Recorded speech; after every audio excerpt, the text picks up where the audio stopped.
We are ready. We are live. Welcome to Talk Crit. I am your gong farmer. No, I am your bartender in the OSR, Tenkar, and with me is my once a week work spouse, Michael Bad Mike Battalato. Hello, folks. This is our pre-North Texas show. North Texas. We will be at North Texas RPG Con next week doing the show live. Yes. So we don't There'll be know what will happen. It's There'll going be to be multiple live streams going on at North Texas. It is going to be crazy, and I'll be, I don't know, I'll be nervous, but ready to roll. And yeah, we'll get a little corner and we'll turn on the recorded equipment. We'll get after it next week at the con. And we'll try to yank in some special guests there that just happen to be walking by like we did last year, and hopefully we'll not have to drink any apple flavored tequila. No. I'm looking forward to the whiskey tasting. That'll be fun. That'll be Thursday night. Yes, and we're actually having people pay to join this year, so that when we go to the con, which is great. I'm just getting. So I was just telling Eric, I'm getting stuff here ready for the con. I've been bagging stuff. I have some con releases here. This is Tom Wilson's great digest back to basic. The folks now the special thing about this one. This is issue 11. Issue 11 is when Tom decided to go PDF only. Oh, here, there was no printed version of this. Big, Mike. I'm going to make you big, so you got the whole screen now, so you can show it off. Yeah, I am big. No, back to basic. So great Ray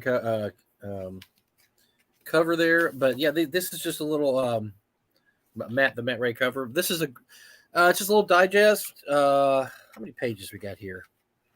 Oh God, come on! I don't know, 30 something. And he put out 10 issues, and he put a collected edition out. Did a Kickstarter of them. This is the 11th issue. At this point forward, they're only going to be PDF only. But however, there is a limited print run available at North Texas, only of 150 copies, $10 a piece. So we're going to sell as many as we can there. If we sell out, we sell out. If not, we'll put some online. See if somebody else is interested in basic expert D&D. This is what this digest is pimping there. We also have some. I've been bagging stuff up all day. I've got so much stuff to bag. Here's a couple adventures I did with Tom Wilson. Also, we did our retro basic expert. There's B2.5K's The Unknown, which is this is a sequel, or actually not a sequel. It's just an add-on to Keep on the Borderlands. And this is our X1.5, which is something that could be added to the Isle of Dread if you want to go investigate some of the other islands around the Isle of Dread. So we did these the last few years too. We have a brand new third printing of this because we've sold out of 2 printings. First printing was 250 copies. Second printing was 150. So we've sold 400 copies. This is our third printing, another 150 copies. We're going to have that available. We'll have the X1.5, which is still on its first printing available. Got this little digest, Dungeoneer Revisited, Reflections by Janelle Jaquays, who will be at the con Friday, Saturday, and Sunday. And this is her Night of the Walking Wet, and from Dungeoneer magazine. And the original version was really tiny and small, and you couldn't read it. And so Zach and I took it and made it really big and giant, and you can read it now. So this is an OD&D adventure. This has been out for a few years, but we still have some copies of this left. So I just wanted to show you a few little things we're going to have there at the con, little special editions. We've got some other stuff too. The Pacesetter Games is doing a con-only publication. It's a basic D&D adventure, I believe, that Ben Barsh wrote. What else? Oh, there's a few other surprises. We have some few other tricks up our sleeve too, but it's all to benefit the con and to keep the con rolling. And so far everything looks good. We don't have any last minute issues. Is Gary on? I don't see Gary on here. We had a funny the other day because Steve Winter got in touch with me and said, "Hey, nobody's told me what my flight is," and I talked to Gary and we had forgot to put Steve Winter on a flight. Ooh. Yikes! And so we bought no problem. We bought him a flight. We actually got a really good price on it too. So he's coming. He's definitely coming. But those things sometimes can, falling between the cracks when you're just trying to do your first con by yourself. When Doug is not here to take care of all that stuff. Every once in a while you drop the ball, but we've got that going, and that's it. We haven't. The Dennis Sester had to cancel last week, unfortunately, because of COVID concerns. But other than that, we seem like we've got a full house of special guests, and I'm excited. I wish it was happening really soon, except that I'm not really quite ready yet. But the weather has been beautiful here. And I am so worried that it's going to go back up to about 98 degrees next week because it's been in the 70s and 80s all week. It's just absolutely gorgeous. They're saying upper 80s, low 90s from what I'm looking at. And by the way, that's not terrible then. There's going to be, from what I've been speaking to, a lot of people, a lot of taverners, as I call the fans of the YouTube channel and the blog, plan on coming in 2023, which is awesome. We'll make sure we have a party atmosphere. There's always a party. Which hotel should I be asking for? Ask for the east side. I don't know. I think the sun hits pretty good. Gary said they have new air conditioners in the hotel, so apparently it's actually frozen. You can freeze up your room at this point. So brand new air conditioners means I don't think it matters what side you're on. You're going to be nice and cool no matter what. Gary joins us too. Gary, I knew you fixed it fast. I was just making a joke. That was pretty much the only thing that went wrong was that one thing, which is actually pretty funny if you think about it. If you think about Steve Winter at the airport with his suitcase looking sadly as no flight comes in for him, as he has no flight. We're like, yeah, where's Steve Winter? He's just rerunning his games, and the shot shoots over to Steve, and it's raining on him, and he's sitting there with his suitcase all sad. But anyway, so yeah, I spent all day getting all that stuff bagged up. I found a few. I was going to get the auction list ready for you, Gary. I promised you, but man, I was looking through some boxes and I was like, whoa, what is this box? And I forgot I pulled it out. And I think I got some stuff to add to the auction list. And I'm going to go pull it out. Whoa, I'm not going to pull it. No, not that. I'm going to pull out the games that I found. Because that would make me, I would freak out if he pulled that out, okay?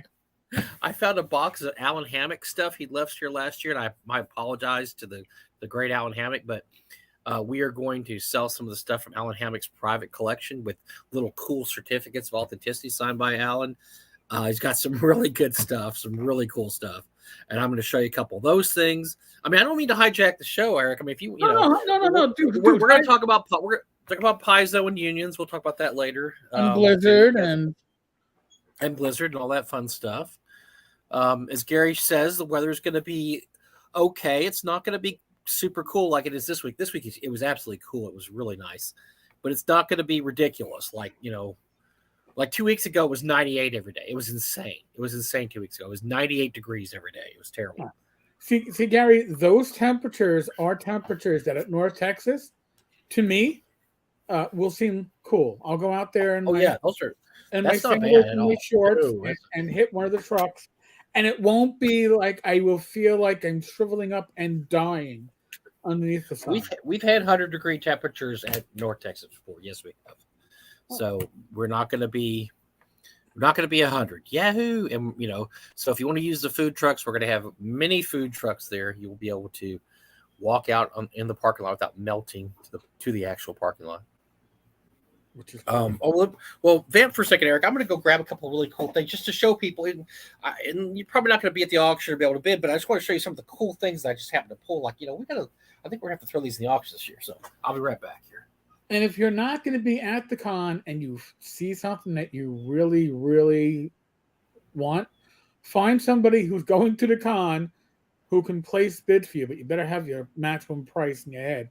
You don't want some jackass bidding a couple $100 more than you actually have in your wallet, because then you'll feel mighty stupid. We do allow proxy bids, but I will warn you, for proxy bids, a proxy bid has never won anything because bidding gets very high. So if you're going to proxy bid, you have to bid high. So this is cool. This is something from the collection of Alan Hammock. You remember the Avalon Hill Dune game? Oh my! And just in case, I have to ask about this.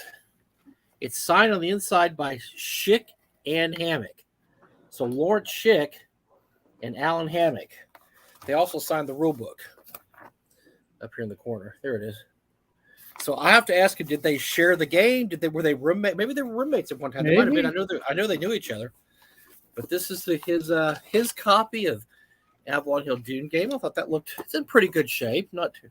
Now this is in beautiful shape. You may have to bid on this, Eric. What is it?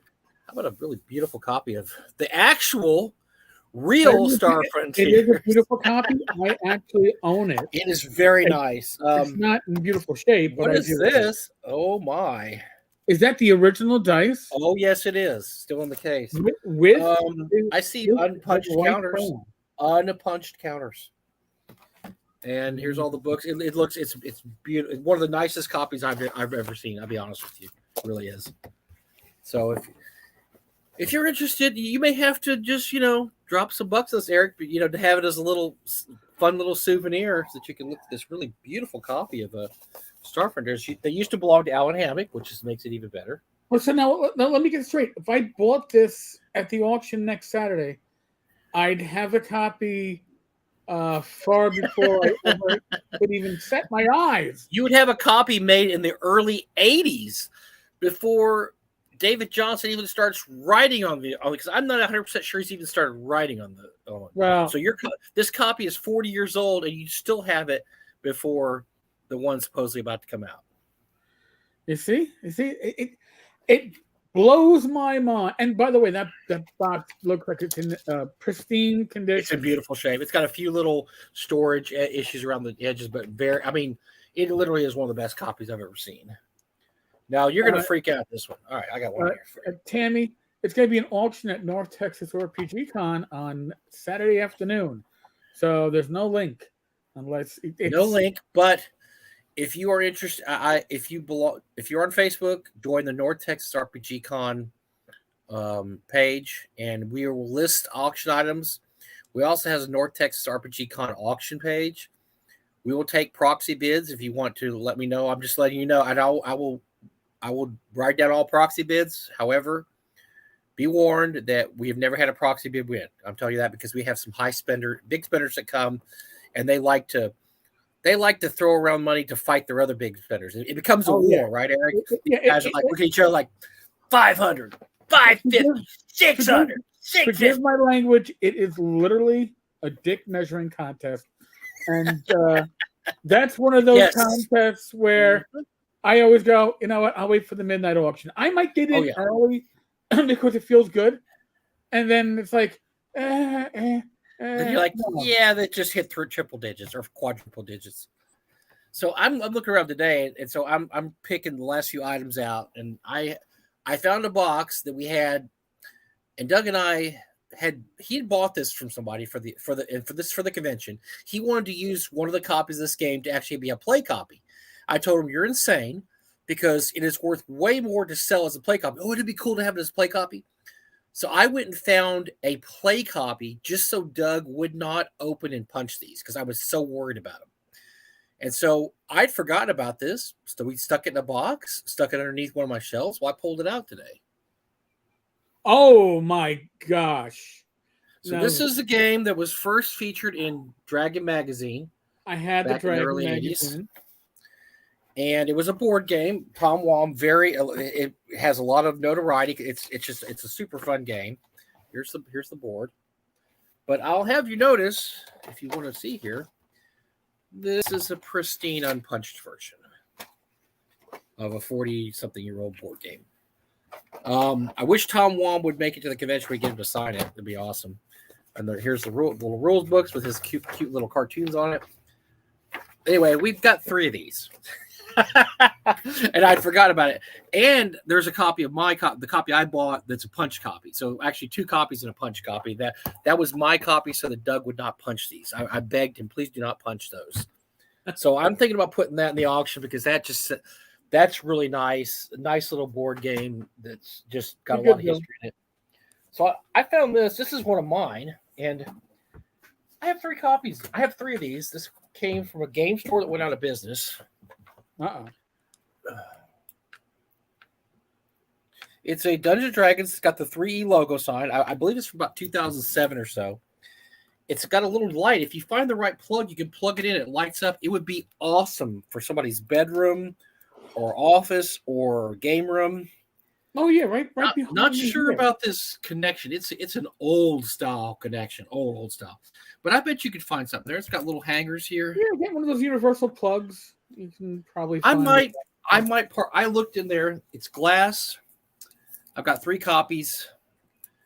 Why tempt the fate? I figure I might sell one before I break all 3 of them because I'll probably break them at some point. And so I thought I might put one up this year and get it out of the house before I do something stupid like drop a load of books on it and break it in half or crack it moving around the house or something. So, hello, Bill Barsh. Bill's popping in there. Bill popped in and popped out. Yes, he did. Boy. But anyways, so just a couple of things. I just wanted to show you some of the interesting things. One of the great. Oh, here's something else. I'll show this. There's people who didn't see this before. This is my copy. Also, I'm tired of looking at it. I hate to say it, but I think it's kind of a dumb. It's a dumb game. Oh, it's a dumb game, but man, it's got memories. I know. It's just terrible. The box is a pain in the ass, and this one's falling apart. I had it displayed in my office at home up on the high shelves. And I just get tired of looking at it because it really is crap. But it's just a little game we used to move around these little metal figures on the board, and it made weird noises. It was just it's really a dumb game. It's really stupid. But it does say Mattel Electronics Dungeons & Dragons. It's got a really cool cover. I might decide to keep it. I don't know. I sold one of my other ones a couple years ago at the auction. I had 2 or 3 copies. I went ahead and sold the other one. I think, like Eric, we need to talk about. Yeah, I tell you, what we need to talk about, Eric, is your post this week about downsizing, because I've been in a downsizing move the last year or so, and I've been getting kind of serious about it. I'm looking at the pile I used to have of war games over here, and it is about 1/3 the size it was. So I've been getting rid of a lot of bigger things that I just want to get rid of, and so I may get rid of that big box because that's just a big box I don't want to haul around with me. But anyway, that's just I just want to show people some of the really interesting items we will have in the North Texas auction. We always have some amazing stuff there. If you want to see the list, go on Facebook, go on North Texas RPG Con or North Texas RPG Con auctions, and check out some of the pictures and some of the descriptions and stuff. There's some good stuff. And as Eric said, Eric probably won't be bringing any of it home because the whales will scoop it all up, all the good stuff. Usually my successful bids are on like the midnight auction, and I'll bid on auction. Remember, we have a lot of good silent auction stuff. Silent auction I've done well on. Yes. And that'll be, I'll put up 10 items every day. So, and that's just go there and write your bid down. But I put some regular stuff in the silent auction, not any really valuable, super cool, awesome stuff, just regular cool piles of books and just interesting. We get stuff, all kinds of stuff donated. I've got one lot. It's just a whole bunch of history books. And it's about this high. It's books about medieval ancient Rome and medieval villages. And I'm just like 6 or 7 books. They've all been donated over the years. And it's just not something you really can auction because it's probably each book might only be worth about $5 or $10. So that's not really worth auctioning. But if you put a stack of, 8 or 9 or 10 of them together, well, that's something you might want to bid on. So, right. Yeah. North Texas Silent Auction is where I got my deities and demigods with the Melnibonian and Cthulhu mythos. And I remember that one. That was a really beat up copy. It had stains, but it was signed too, right? I think Darlene had signed by pretty much every artist still living that did anything in that book. And some of those stains might have been bodily fluids. I don't know. So the story of that, Eric, was that I can't remember if that was I think that was one of my copies that I just donated to the con. And I went around the day of the auction and just everybody that was there that worked on the book, Diesel, Darlene, Alan Hammock, I got them to sign the front because I thought this is not going to be worth anything because it's really badly stained, but it's in good shape. It's real solid. Yeah, the inside. And I don't know what you want it for. I think you got a pretty good price on it considering. It was under 100. I think it was like 85. Yeah, and that wasn't a bad pickup, Eric, at all. No. And I think for like, oh my God, a couple of years ago, for like literally $15 midnight auction, I got a beat up copy of the rules for I think it was the Mulvey basic rules, not the box, the rules, but they signed were signed by Errol Otis. Yes. I remember I had him sign. I had a whole stack of those, and I had him sign it. So You were the lucky. That's a good price for that, man. Yeah, nobody was $15. bidding. I don't like. Oh, listen, do we all have it? Yes, we all have it. We all have it, and it was a beater copy. Okay, Yeah, this it is was a beater something that copy, big time. was well played. I can't say it didn't have a lot of gaming hours behind it, gaming years behind it. But those are But cool things when you like stuff like that. That means it's actually faced wars and been on right, tables and had fun stuff happen to it. So I like those kind of used copies like that. Hello, Mark. I talked to Mark a little bit this week. I wanted to see if he was coming to the con this year. He is not, but he has told me he will try to make it next year. So I loved meeting Mark last year, and definitely want to see Mark at the con again. Mr. Gangbusters, Mark Hunt. So good to talk to you a little bit. And Bob G, will there be a preview? I have a preview up right now on the NTRPG RPG Con auction page, but it's just a list. It's not actual pictures, but it's about 25 deep. But we'll probably end up with 30 items total to go in, and then we usually get some more donations at the con, so we'll probably have anywhere from 30 to 40 items. yeah. Wish we could have more, but we only have an hour and a half or so, or maybe close to 2 hours to do the auction. So Right. we don't have a lot of auction. You should know that when it comes to the gaming material that is near mint, often it will have Bill Meinhardt come up and verify the condition, and sometimes he grades it not where you would expect. He's very strict. He's a very strict grader. So, and by the way, he has volunteered his services this year. He will be grading every item in the auction, which is just extremely awesome. The guy, he is awesome, but he's doing that out of the goodness of his heart. He's attended every Gen Con auction since like 1979. I mean, so he missed one. He missed the Playboy Club. He missed that one, but he's hit every other auction since like, I don't know, 78. He's seen more gaming stuff than you, me, everybody else here times 1,000. I mean, he just so yes, his grade is gold, as good as gold. So he is a very strict grader. He's a very strict grader. So he will be looking over everything, and there's no curve on this. He's the one that will see the slight scuff on the back cover and point it out. If there is a hint of rust on a staple, he will mention it. But he'll also mention, like, it's like there's this, and he goes, and he'll say, that being said, it's probably one of the top 3 of whatever of this item that I've ever. Oh yeah, because he's seen them all. He'll tell you, yeah, that's one of the nicest copies I've ever seen of that. And when he says that, he means it. Hello, the Kurt Gould. Gould popped in. Hey, Kurt. But yeah, and he also he finds, so if you're grading D&D stuff, the great thing, we need to have Bill on the show one of these nights, Eric, because this guy is just so interesting to talk to. He has so many great stories.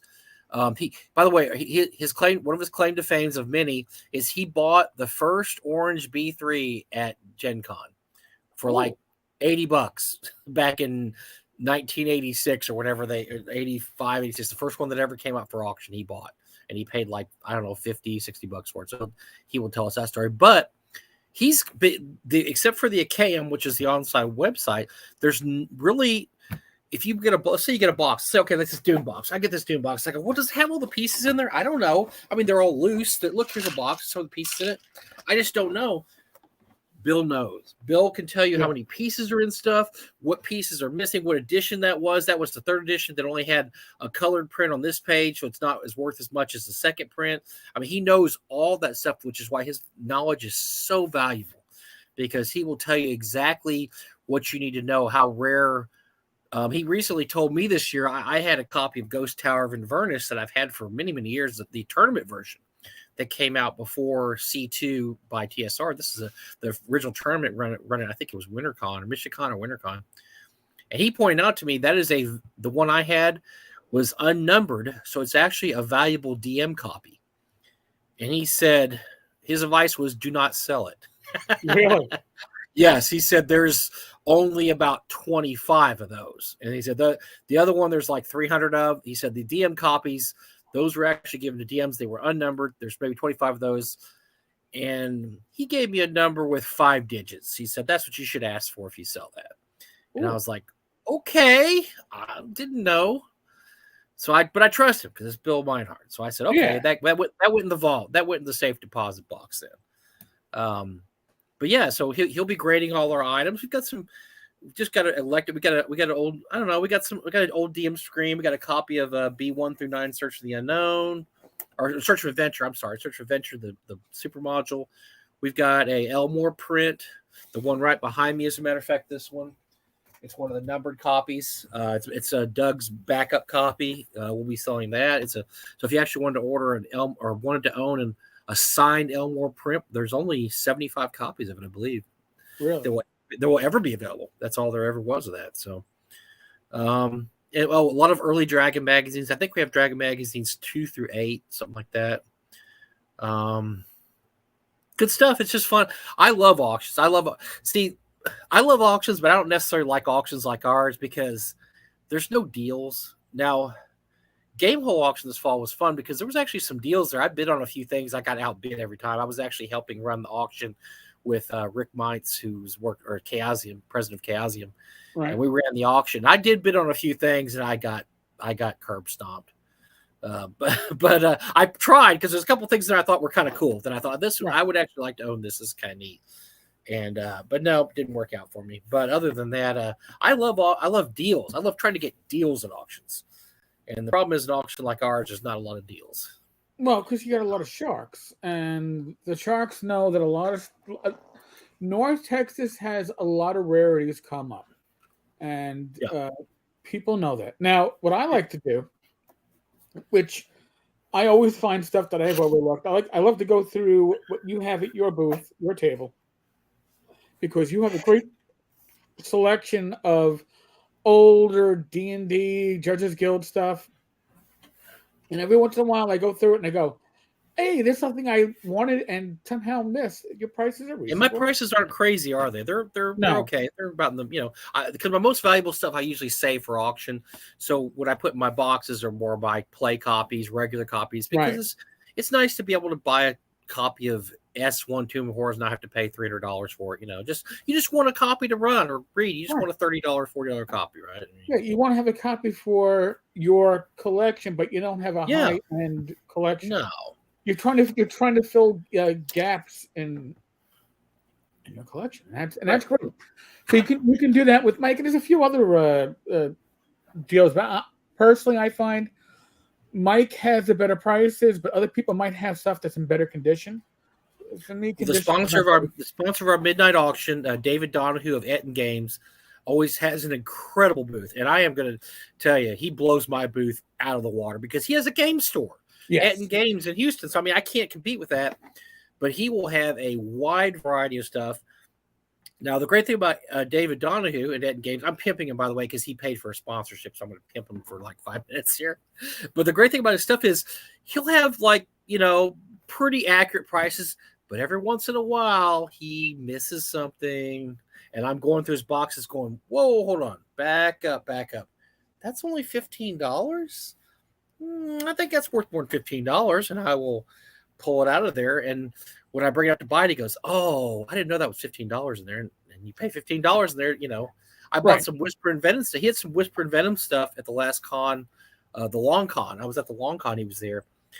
And he had some old Whisper and Venom stuff, which is really hard to find now. Now, Whisper and Venom there's going to be a 5th edition being published of that later this year. But the early stuff that Zach wrote back in, 2016, whatever it was, you can't find that stuff anymore. I mean, he's way sold out of that stuff. So I found a bunch of his stuff in one of David Donahue's boxes. I was very excited to get that. Gary says, are you interested in North Texas 2022? Well, since this has turned into a North Texas preview show, sure, Gary. Lay that on us, brother. But anyway, David Donahue will also cut you deals. He will, if you buy a whole bunch of stuff, he'll give you a discount on it. But he has got some really. Oh, I know something I bought from David Donahue not that long ago. I bought the Delving Deeper box set. Do you remember this, Eric? That was the Brave Halfling, the Brave Halfling one, and he had a copy a couple shows ago for $100, which I thought was cheap because that thing is hard to find, and it will never be reprinted, ever be reprinted. And that was Adam's Brave Halfling company. That was his old school version. It came in a small white box, and it was called Delving Deeper, and it was a big hit for, I don't know, a couple years. I don't know, 10 years ago. I mean, the first retro white box that came out was the Swords and Wizardry white box. I had 2 sets. One came with the adventure, one did not. I gave the one without the adventure to a friend of mine, who then nearly shot himself when he saw it on Noble Knight for going for like $200. So Right, but he also, remember, he did that Swords and Wizardry white box. That's what you're talking about, the Swords and Wizardry white box. That he did a real good job with that. That was the Swords and Wizardry squeezed down to 3 books, and it was in a little white box. right. Delving Deeper was more of his version of that. It was kind of his OSR book. Yeah, but it wasn't written by him. That was written by others who took back. Oh, okay, that's okay. Just like Swords and Wizardry white box. Brave Halfling published them, but Brave Halfling wasn't the creator. All right, so currently 267 registered attendees, 228 events listed. Folks, if you're attending North Texas and you're upset you don't have a game to play, I will be running 1 or 2 sessions of Swords and Wizardry Light off grid. Nice. And I'll be bringing the Inkwell Designs, one of the adventure decks, and I'll literally just shuffle it. Have you guys pull 2 cards. Of those 2 cards, I'll pick one as you guys are picking your characters, and we'll have an adventure. So, because the events I'm going to are all the seminars. I'm not in a game. So, Gary, is it 267 registered attendees or 367? I think you meant to say 367. I'm sure we have more than 267 registered attendees. I think he meant. I think he meant 367. The beard is in the house. Oh, the beard is back from Key West with a tan. He's going to be showing his tan to us next week at the con. We got the beard to run events this year. He's been running events at the con. Oh, I didn't even know that. Yep. You're right. Print copy of Rob Cohen's Black March in digest size, which was cool. You're absolutely right, John. So anyway, I found a good deal on that at David Donahue's booth about a year ago. I don't tell him that I found that good deal. He'll jack the price up now if there's another one. But Delving Deeper was really no. So, but anyway, check out Etten Games. Etten Games will have some great stuff there. They're a better booth than I will have good stuff, but David will have much more than me, and he'll have some really good prices on there. So definitely, 367. See, I was right. I thought it was 367. 267 is sad, man. That's like year 3 for us, or year 4. We're in year 14, man. Come on.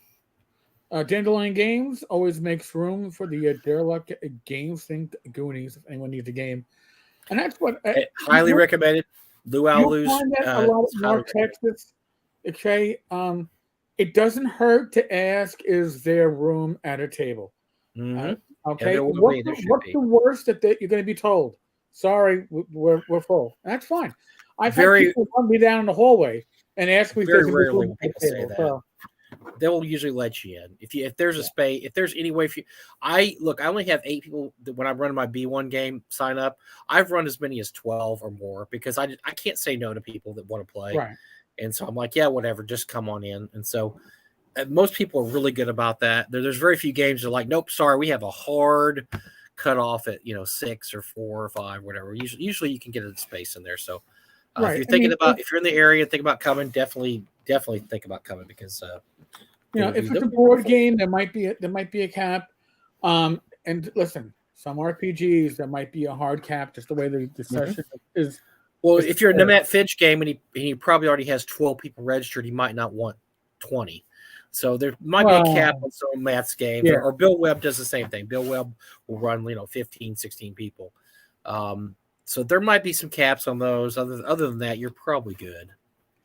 The Artem guys are not going to be there, Paul, unfortunately. Right. We hope to have them next year. Yeah, they're hoping for 2023. Actually, I actually had a call with one of them yesterday. I think it was yesterday. I got to remember when was I having the pub lunch? Oh yes, I spoke with George yesterday, and they were thrilled about going to Gary Con. It was their first con in probably a score, 20 years.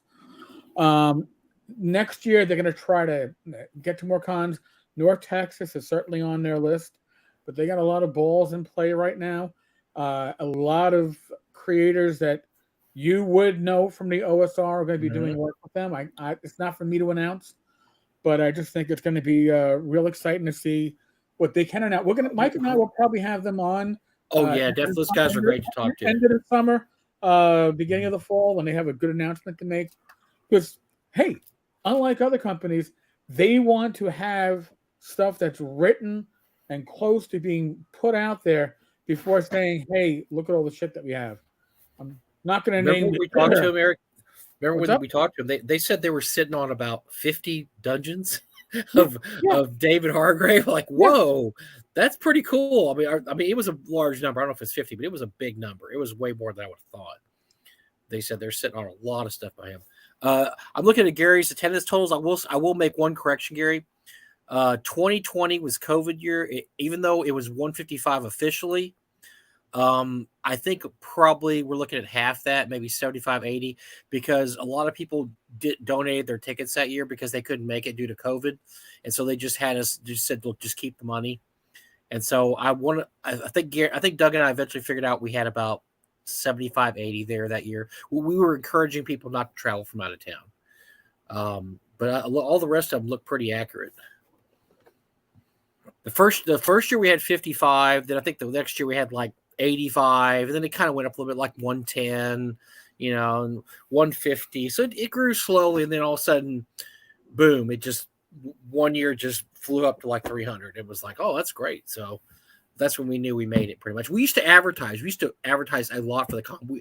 We do pretty much zero advertising. Our advertising budget is this, because we have a hard cap at 500 people. Right. And so we don't want to have, 800 people there and have people sitting around staring at the wall and twiddling their thumbs. So we have a pretty hard cap at 500 that we want to keep it small and cozy and family it's like your friends and family. You walk in there and I haven't seen you in forever. And that's the kind of con we like to run. Everybody knows everybody, right? I mean, it was only a few years ago where it got to the point where I didn't know everybody. When I would walk in and go, I don't know that guy, and I don't know that guy, I don't know that guy. But years leading up to that, I was like, you knew everybody there. It's like, okay, yeah. It's just like your family reunion. You kind of knew everybody. Well, so 367 signed up so far this year, and the other years all count walk-ups. I'm going to guess you might top 2019. You might get 40 walk-ups. That's like 10 a day. So last year, I believe we had 80 walk-ups. So which is our most ever. So I think we're going to be looking at that.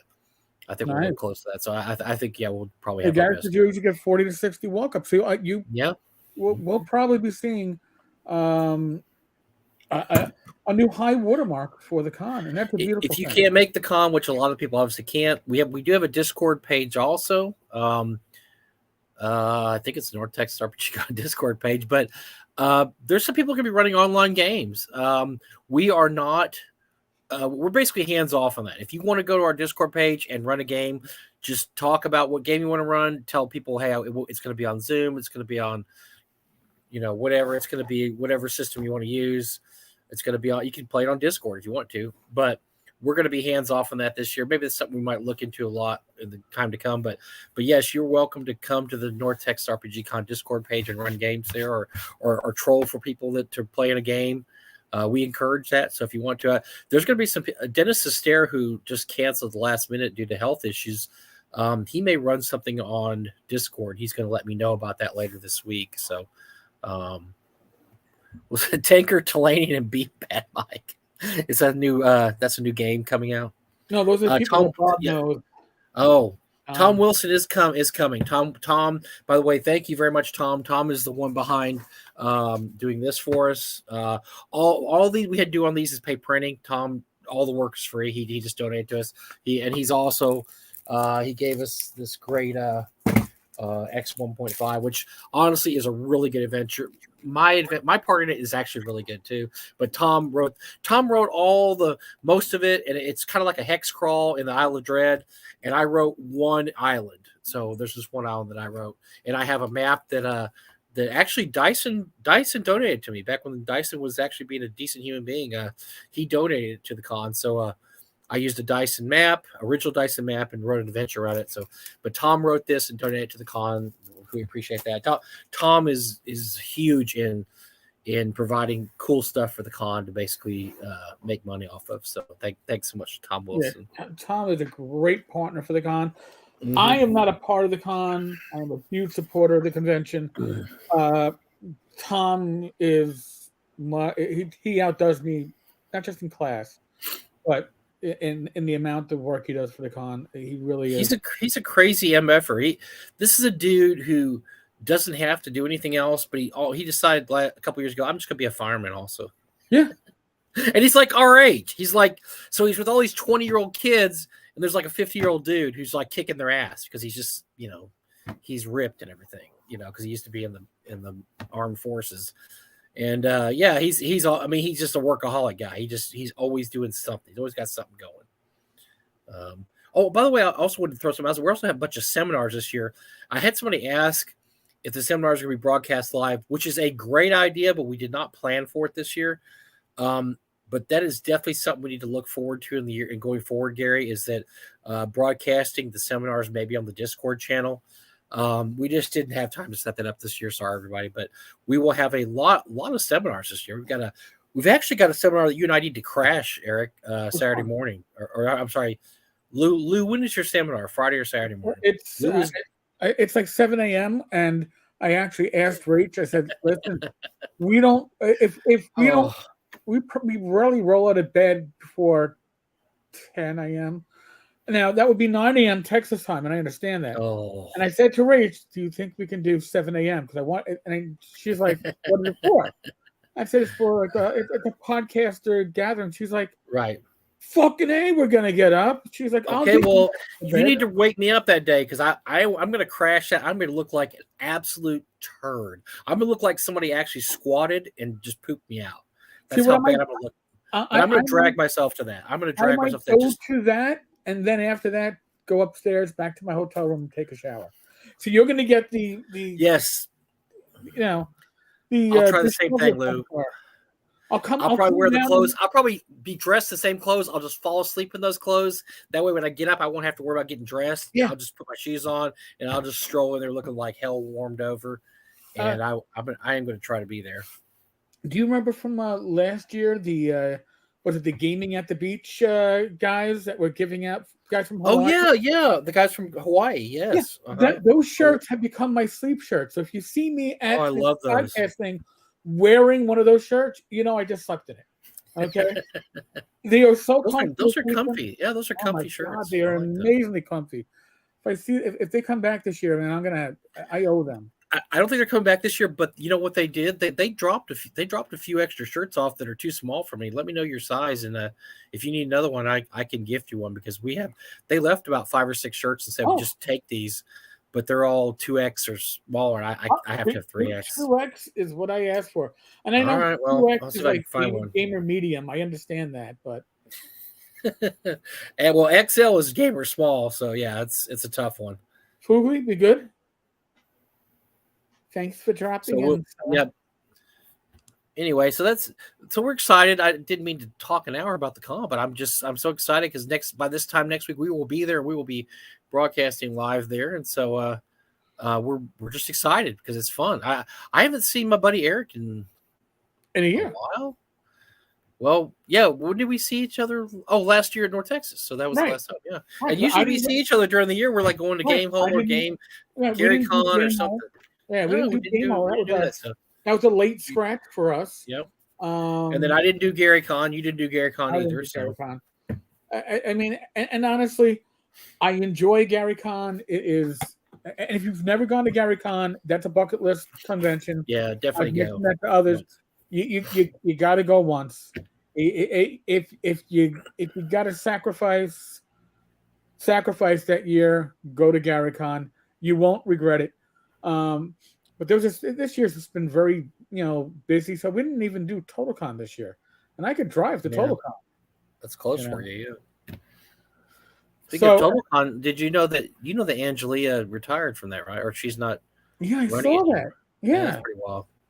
She was doing that for a while. She was She said she's just a little burnt out, a little tired, and wanted just to enjoy herself a little bit. Because running a con is a lot of work, folks. You could ask Gary about that. Gary got, I mean, I've been helping Doug for a few years, but Gary got absolutely thrust in doing what Doug did times 10. And we're trying not only doing what Doug did, but making Doug what he did more streamlined. Because Gary and I had a laugh today because Doug was very idiosyncratic about how he did things. He had a certain method, and it wasn't always the easiest method. It was just the way that he wanted to do it. So my example to Gary was, you could say, okay, well, to do A, I have to go push this button.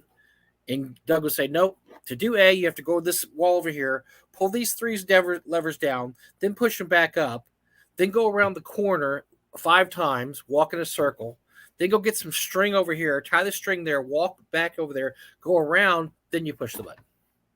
Okay? You just push the button. No, I don't want you just to push the button. I want you to do what I just told you. But if we just push the button, everything would still happen the same way. But now there might be a reason to that madness. And one of the early things I was taught as a New York City police officer was when you get asked for directions, like if somebody asks you directions and you're like on like 34th and Lexington and they want to get to the Empire State Building, you send them in the right direction, and you tell them that, and at this corner you make a left, you go down another block, you make another left, one more block, make another left, and then midway in that block, turn to your left, and you'll be in front of the Empire State Building. And you're just sending them around the whole block. When you And why were we told to do that by one of our instructors? I think because they enjoyed effing with people. Oh my God. By the way, Gary, yes, we are broadcasting live. Probably, definitely Wednesday, definitely Friday. That'll be me and Glenn. Definitely Saturday. That'll be me and Rach doing Gamers Health, and we'll be doing the whiskey tasting on what night, Mike? Thursday night. Thursday night. So there's another live stream, and we'll probably throw in Sunday for good measure as a wrap up. So, by the way, I don't know if you saw our last minute additions to the whiskey tasting, but we had we have some big names. Mark Greenberg, Bill Webb. Bill Webb is so it's me, you, Rachel, Chris, Ty Beard, and we couldn't remember anybody else. So we just said whoever we need 5 other people, 6 other people. Right. And so we had a few volunteers. Well, not volunteers, they had to pay for the privilege. Because the original people, we don't have to pay. We're the original whiskey tasters. But the other people, Gary's going to be in there. Gary will be in there too. On the private chat, Eric, I put a link to our Discord. The North Texas. Okay. I was ahead of the Koyev. All right, that's actually an invitation too. So if you click that, you can go to the Discord. Yes. I was like, oh look, I can generate an invite. It should be good for a week from. Yeah, no, I think it's only good for like 24 hours. It's not good for as long as you think. Oh, yeah, it's not good for that long. But yes, go to the Discord. I'm afraid the Discord we haven't kept it up really, really good. It's a little behind, but it has all the general information, and it has all the areas where if somebody wants to run a game, they can advertise, say, hey, I'm running a game today. If you want to play in it, go ahead and play in it. But like I said, we're not taking any official work on it. If you want to run a game, just go there and say, hey, I'm running a game for North Texas, and here's I need 5 people, 10 people. We're going to be on we're going to do the game on Twitch, or we're going to do the game on Zoom, or we're going to do it right here. Whatever you want to do. By the way, Gary, as we used to say on the job, it's on the arm for you, sir. It's on the arm. Yeah, Gary, I think we can get by with letting you in for free, but those bums like Bill Webb and Mark Greenberg, no. Brian Stanley will be there too. One of the guys helps the con. And by the way, I told Brian he's paying $50 too. He thought he was going to get an on the arm. I was like, but we may let him in anyway. He's helped out with the con. He's helped with the con many years. He's a loyal employee of the con. But if we don't charge anybody, we're letting everybody in for free. What's the deal? I mean, come on. But it's because we're magnanimous and you know what? You should charge Chris, who's donating. That whiskey doesn't come free. So sorry. No. And actually, Chris does a great job. He did a great job last year. He did. I felt very professional. I've been watching on YouTube. I've been watching the Whiskey Tribe. So Mhm. I've bbeen learning now how Ooh. to catch notes on the nose, how to Oh catch ho notes. ho. So, well, I'm not saying I'm going to be any good at it, but when I got together with my friends last Saturday, my friend Brian, we've been gaming since high school. We get together once a year. He had all these whiskeys, high-end whiskeys, all picked out, and he's like, "I've been watching the Whiskey Tribe." I'm like, "Oh my god!" So it's a bunch of guys in their 50s, all trying to do whiskey tastings and bizarre shit. But that'll all be live for your viewing Yes. entertainment. Yes, and we'll try this time. We're going to try to have the camera move around a little bit because I watched last year's and I was greatly disappointed that the camera never moved. I think we just sat the camera in the middle because it's Chris, me, you, and then nobody else. You can't see another person Yeah, because the camera's just sitting right in the middle of the table. I'll try. As opposed to just using the camera from the laptop, I will try to remember to bring one of the external cameras that Oh, will okay, normally good sit idea. on Yeah. top.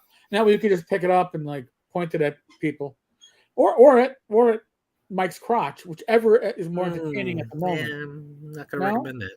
no, Paul, I would say half the people are probably in state, probably half from out of state, out of country. Well, Jeffrey will be here from Canada. Karen Johnson will be here from the UK. That might be it for out of country this year. I'm not expecting too many people from the UK or Canada, but I know those two will be here. In the past we've had people from Australia, we've had people from Ireland, we've had people from Russia. Those are some of my best stories, by the way. We had yes, one year this guy came up and he was Russian dude. He's like, I am somebody from Russia, and I was like, oh, my Russian accent's terrible. He had heard about us on Mike and Liz Stewart's show, and he had relatives in Dallas he hadn't seen for about a decade. He just packed up the suitcase, got his passport, jumped on the plane, and within a month was here in Texas, just going to our con based on Liz and Mike Stewart's recommendation. And I can't remember the guy's name, but he just recently posted, by the way, that he has quote unquote escaped Russia. He left Russia. And he's staying permanently with his relatives in Dallas, which I'm very glad for because Russia in that area is not a good place to be right now. yeah. And I'm hearing a lot of bad stories about people being forced to join the military because their losses are so bad. They basically just come to you and grab you off the street and say, "Guess what, comrade? You just joined the military." And so I'm glad he and his family made it out. But yeah, he just showed up one year. That was awesome. That was one of the coolest things ever when the guy from Russia just showed up. All right, so Gary says 187 are from Texas. So that's pretty Look much at this. about What is he doing? He's actually has these numbers. Good Lord, this Uh-oh. guy. One UK. Okay, that's gonna be Karen. That's Karen. Alabama man. Sorry. I had to do that. You have to forgive me. Would Florida be another country, Bob? Florida's kind of its own country, yeah. Yeah. Well, Texas was its own country at one point. Five from Canada. Okay, I'm surprised. I know Jeff. Oh, Greg Gillespie. Duh. How could I forget Garrett? Greg will be here also. How many Greg massholes? Gillespie. Listen, we haven't even gotten to New York as yet. So, Connecticut. I could guess a lot of these guys. I think Connecticut is. Connecticut. I think that's Ian. I think. No. Maybe. Oh no, that's Tom. That's Tom, yeah. right? Yeah. Ian's up there in the Wilderlands. Yeah, he's in Vermont or something. Yeah, that's right. He's in Vermont. Floridians. To Hawaii. Maybe that's our Hawaii buddies. That'd be cool. That has to be. I think that has to be. Yeah. That's got to be the Hawaii guys, the Aloha Games people. 8 that would from make Georgia. Sense. 6 Illinois, 3 Indiana. Oh dear. He actually has all this. 2 from Iowa. Oh. I want to see how many New Yorkers are coming. Oh, I'm going. I don't think you have to tell us every state, Gary. Just give us the highlights. I want to know. I want to know. Give us the highlights. Give us the New York and the whatever. No, there's 50 states and 2 Maine. That's got to be Lloyd's. Got to be one of those Mainers. Mainers. Maine. There's the massholes. You get 5 from Massachusetts. That's it. Good Lord. Michigan. 4 from Michigan. Well, that's Barshes. That's 2 Barshes. 2 Barshes are there. And I guess Rocky, right? Yeah, that's right, Rocky. Yeah, there's a demand for all the states. This is gonna be a fun year because it's first year. It's the year after Doug passed, so it's going to be a lot of emotions. I'm actually kind of working on a couple of speeches I'm going to make, but not really speeches. You know, I do improv, right? I mean, I'm not good at reading off this, so I have a couple of little things I'm going to say. Hopefully, I won't break down and start bawling or anything, or hopefully Gary won't start bawling. That's what I'm worried about. But if you both start bawling, all right, I'll just that's not going to work out very good. Yes, Tandy. 2023, we expect to see you all there. Definitely come. You'll enjoy. 5 from Missouri. 1 from Nebraska. All right, New York represents. New Hampshire, New York. 8. Wow. Well, 2 of them are you and Rachel, so there you go. Yeah. Native Mainers are called Mani. Okay, so we have descended into minutia at this point. So I'm going to bring us back to life here. We're gonna talk a little bit about a story that Eric and I talked about mostly last year, but it had a kicker this year, and that was the Paizo forming a union story. Yes. And so last year, Paizo became the first game company. No, Mike. Not. I don't want to lose the main theme, but when we brought this up and we said, "Hey, they're looking to put a union in Paizo," this is the first step of a much larger battle, if not war. And people told us, "You don't know shit. Shut up. What the fuck?" Because the unions has never really made inroads into the game industry, either the video game industry, nor the RPG industry, nor the tabletop, or whatever. It's just not a unionized industry. And so the Communication Workers of America were trying to make inroads where they had never made inroads before. So they approached Paizo. Paizo, due to a very revealing post by our friend Jessica Price, our close personal buddy. We're just basically we're like her brothers. We're like her. Speak for yourself. Okay. So she had posted a letter about working conditions there, and it sounded like something out of Sinclair Lewis's The Jungle. I mean, it was bad stuff. Yeah. So Paizo voted. They voted to unionize. So Paizo unionized. Yay! Well, you know what?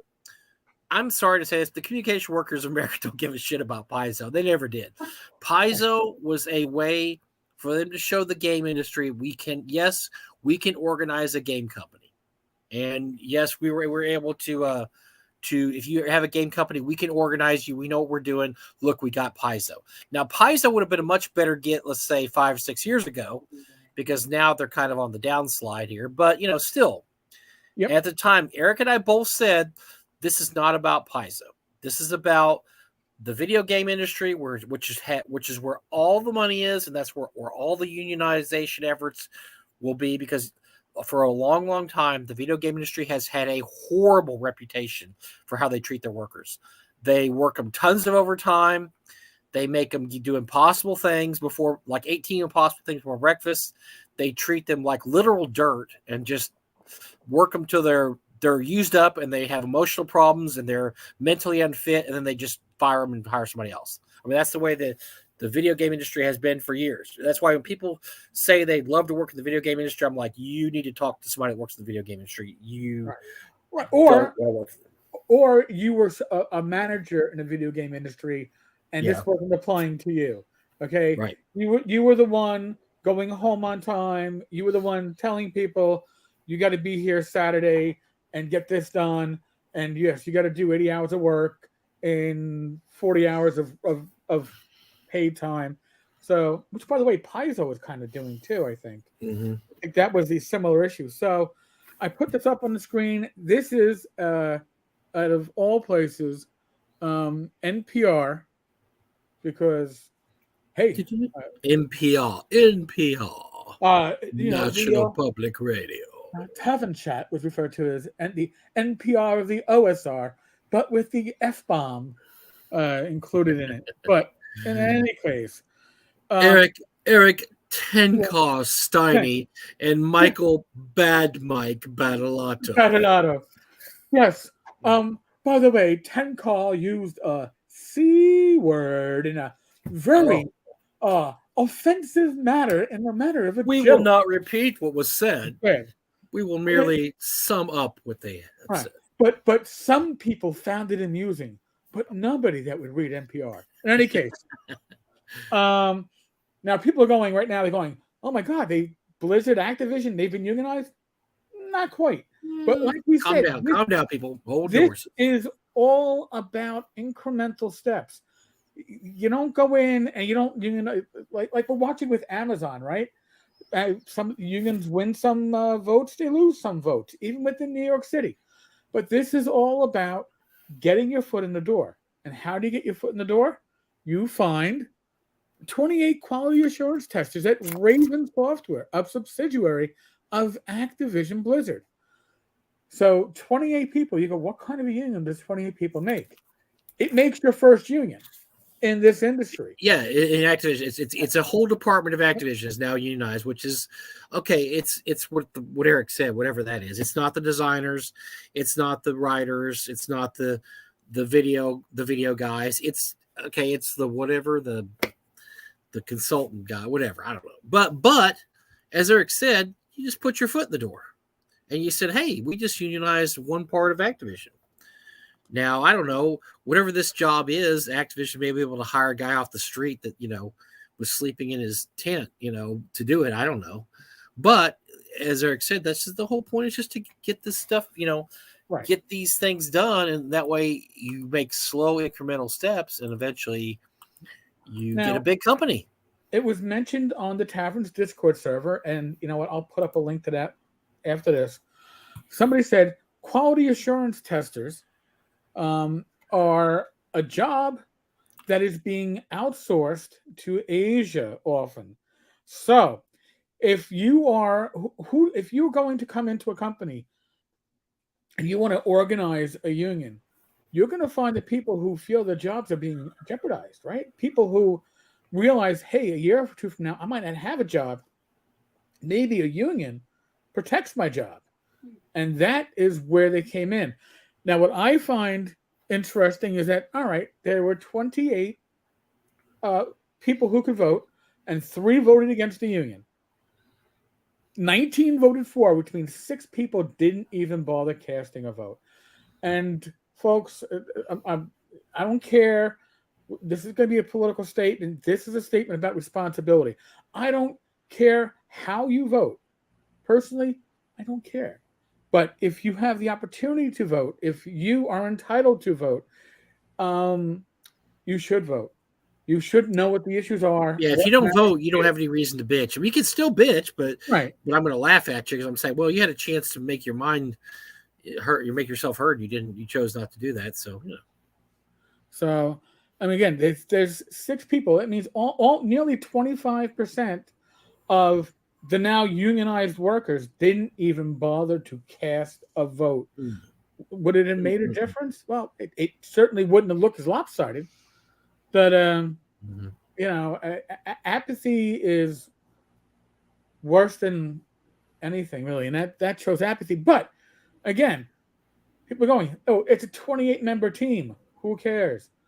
Well, apparently, Blizzard cares because they said, we respect and believe in the right of all employees to decide whether or not to support or vote for a union, said Activision Blizzard spokesperson Kelvin Liu in an emailed statement. We believe that an important decision that will impact the entire Raven software studio of roughly 350 people should not be made by 19 Raven employees. This means that Blizzard Activision knows what is going on. They know this small unit was targeted because that was where the hole in the armor was. That's where you can come in, and they know by getting these, again, only 19 people voted for it, but now that will have an impact on the larger because once a union comes in, they're not going to just say, all right, well, that's all we want is this one unit. No. And whether you're pro-union or anti-union doesn't matter. It's important to notice what is going on in the game industry. Now, could this affect Wizards of the Coast? Likely not, because Wizards of the Coast, maybe the people that are involved in I don't even know, packing and shipping. I mean, really, most of what Wizards of the Coast does is freelanced or farmed out. Paizo creative staff was mostly within Paizo, so by bringing them into a union, you've got a large influence Sure. on Paizo. So it's interesting. But I can guarantee you, before the year is out, there's going to be another union vote at Raven Software. Guaranteed. Guaranteed. But again, I find this interesting. This is Mike. I just like a certain company took our advice and said, "Oh, we got to put Ernie Gygax's name on everything we claim we're going to be producing." Uh, Ooh. because Ernie's name sells. Oh, by the way, Mike, did you see the latest video from Wonderfilled where it name drops like everybody and anybody who did any kind of freelance work for them, including Jeff D and Gary Gygax Jr.? I wonder how that's still selling for. Honestly, I mean, they did a lot better than I thought, and they did actually put out a product. So They kudos did. to them. But I don't know. Is this being played at conventions? I mean, people talk about it. I mean, I don't see anybody I know actually running campaigns based in Giantland. So I don't know how successful it was. At least it came out. Whatever. Well, and That listen, that counts for something. we did character generation, and the only thing that was more painful than our live session with Skeeter and you doing characters was me actually trying to read the rules and figure out how we're going to do a character generation. Because it's not a simple game to run. It's no, no, it's and the thing is nowadays the trend is towards games that are more I don't know, user friendly. I don't know how you say it. For the needle goes back and forth, right? For a while, it's hey, the more complicated crunch is better. Then it goes back to yay, our game only has 3 pages of rules, and it goes back to the needle goes back and forth. Right now, we're more towards hey, try to make it simple because we don't want to spend all day reading the rules. We want to make these games simple, and yeah, it's not the right time for a game like that, really. Matt Millman, I deal with outsourcing to Asia, India, South America, Eastern Europe, blah blah blah. It's not the get out of U.S. employees free card that people think it is. For some industries, it can be. You can't outsource every position, but oh my God, when I have to deal with customer service for I don't know, my prescription plan, it's a 50-50 chance if I'm going to get uh, hello, I am Sally from Detroit, and it's not Sally from Detroit, or if I'm getting somebody from down south. And I generally know if I'm getting somebody who sounds like they are from North America, my struggles are going to be less. Doesn't always mean I'm going to get my satisfaction, but it generally means that. But again, not every position can be outsourced, but a lot of your customer service positions have been. God, one company I was dealing with outsourced it, and then they brought it back within. Because I just remember I had to deal with them. I was like, oh my God, I'm dealing with a native speaker that isn't trying to tell me that they are like in Trenton or something like that. So That's good. Yeah. No, I mean that's sort of good. Honestly, boy, why would you want to attach your name to Ernie Gygax at this point? Sorry, Ernie Gygax is becoming toxic. I mean, and he's entering pariah status. I mean, the whole thing last week that Eric and I talked about the fact that David Johnson has basically been outed as a neo-Nazi, and the fact that nobody else that company distanced. They just all kind of said, well, I mean, double down. Yeah, Michael Rancid Lord just said, well, we're just not going to talk about it. That's we're not going to talk about it. Don't talk about the N word that sounds like yes. And then Justin and Ernie have been absolutely silent on it. So, at this point, it is guilt by association in terms of this is something so vile. You either distance or we're going to consider you part of the problem. Right. And at this point, I consider them all part of the problem. Anybody that works at TSR or helps them out or does anything or defends them online or whatever. And I'm sorry, that includes Ernie, that includes Jeff Leeson, that includes any of those guys. They unless they come and make a strong stand against it, then they're the same part of the problem. They're just they're just and there's no reason to do it. That's not like, are they making a lot of money out of this? No. Are they making anything? We have the Dungeon Crawl board game, which, although it's out there in the wild, to the best of my knowledge, I have not heard of a copy shipping. I know we don't know if they sold any. We don't even know they sold a copy. Well, I mean, I'm sure they sold a few copies. They sold some copies because you have Wolf Tones, Wolf Pack, whatever. The guy that droned on for 45 minutes and oohing ahhing over Vince's Adventure, and then oohing ahhing over the beauty of... He's got a mental health problem, so I don't, But he has a physical copy. I'm sure he paid for it. He was that's probably true. He was at TSR Con. Well, who was that idiot that had some copies at some con? They kept showing people like, look, these people bought a copy, and it was pretty obvious. They just picked up a copy. They took a picture, like, hey, hold this up. We're gonna take a picture of you. Click, and that was the spice guy. The guy that was selling spices at TSR Con. It's pretty obvious that guy didn't really sell any copies, and it was just a ploy because none of those people looked like they were interested in even holding the game up. Like, yeah, okay, whatever. Hey, Bad Mike, could you hold up Dungeoneer Revisit? Oh, yeah, or whatever. Oh, click. Oh, you bought a copy. Okay, yeah. And by taking your picture, you consent to having your likeness on. Do I get free spices with that, please? You know, free spices. Now get out of the way. I gotta hand this box to somebody else, sir. Everybody just hold up. Get your hands off. It's only for the photo shoot. But dude, you got like an iPhone 5. Shut up. Leave me alone. So yeah, these people. So at this point, I don't know. I mean, I like to say the gloves are off, but it doesn't matter. I don't care about these guys enough to really even care about them. I mean, at this point, but yes, if you have an outdistance, we're not going to give you any more benefit of the doubt. We're not going to be kissy face with any of these guys. I mean, I know Ernie's had a tough life, and God knows he had a rough upbringing, blah blah. And you could still say you're not an N-word. You can still say that. Right. You don't have to wait for somebody to ask you the question. You can come out and say, you know what? I don't agree with this, and I think this guy should be fired. From a job he's not getting paid for, I'm sure. There's no way DJ's getting paid for his shtick here. No. There's no way he's getting a cent. None. So, there's no reason you can't just distance from those people. But these people have chosen not to distance, so I'm sorry. Whatever happens to the Dungeon Hobby Shop, they want to burn it down. They want to if WotC wants to buy it and they want to buy it. Let's not make another prediction that comes true.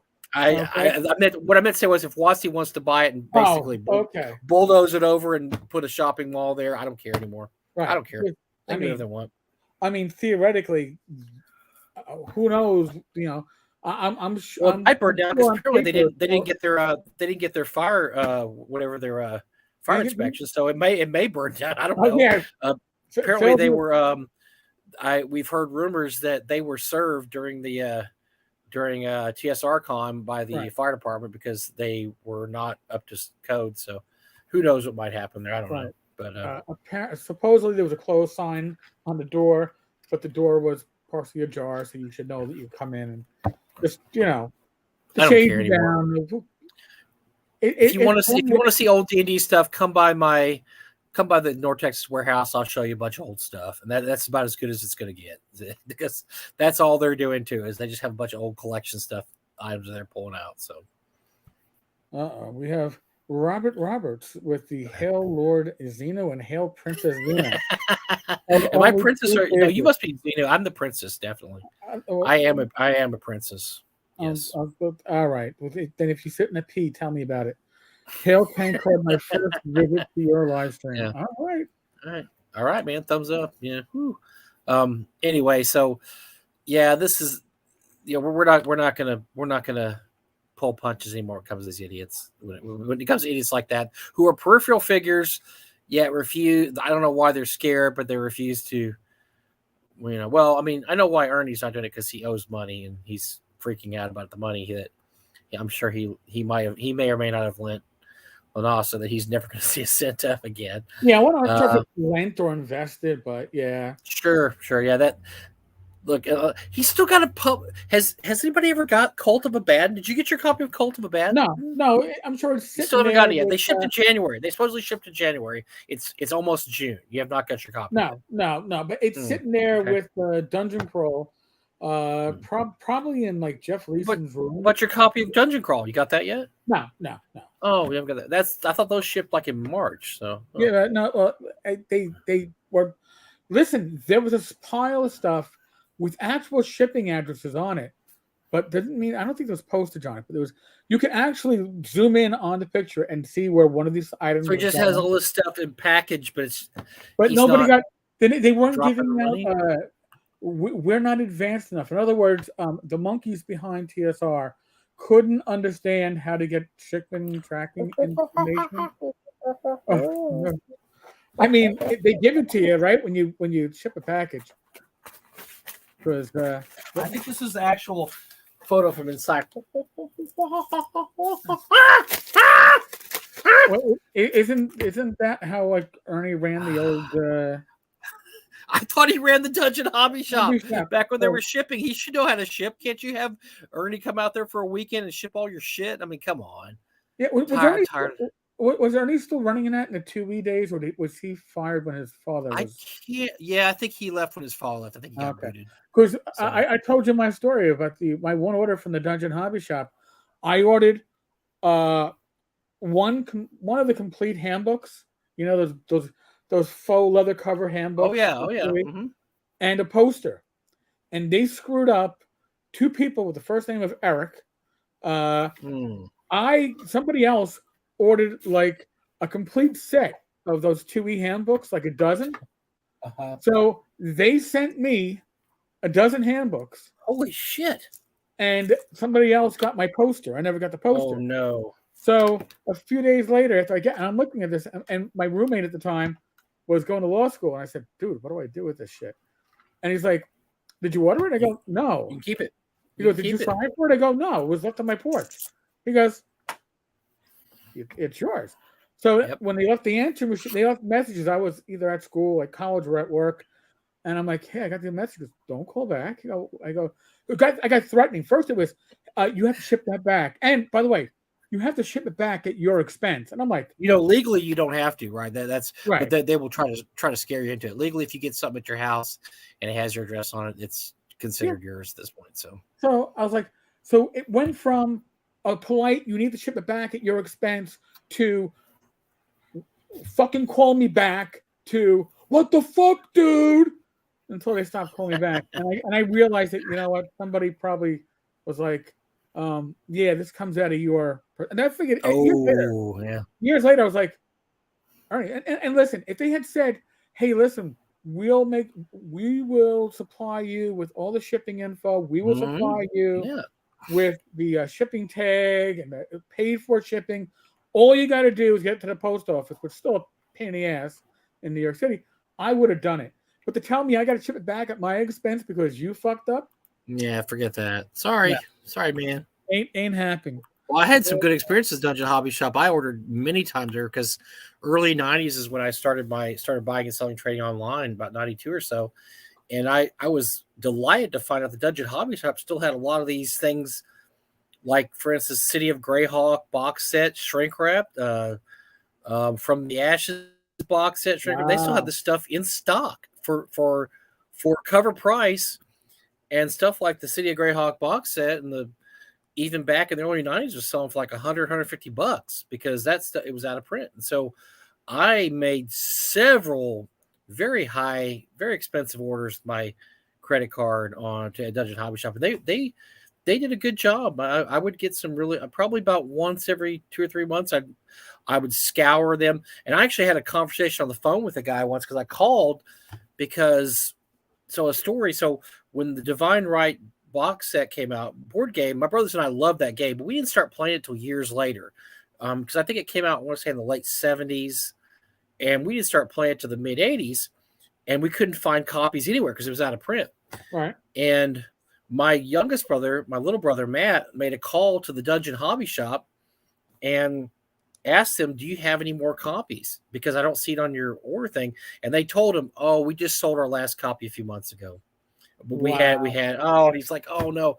Eventually we came across some other copies, but hearing this story, I would call them and say, because a lot of times they would have stuff that they didn't have enough copies of to actually solicit for sale.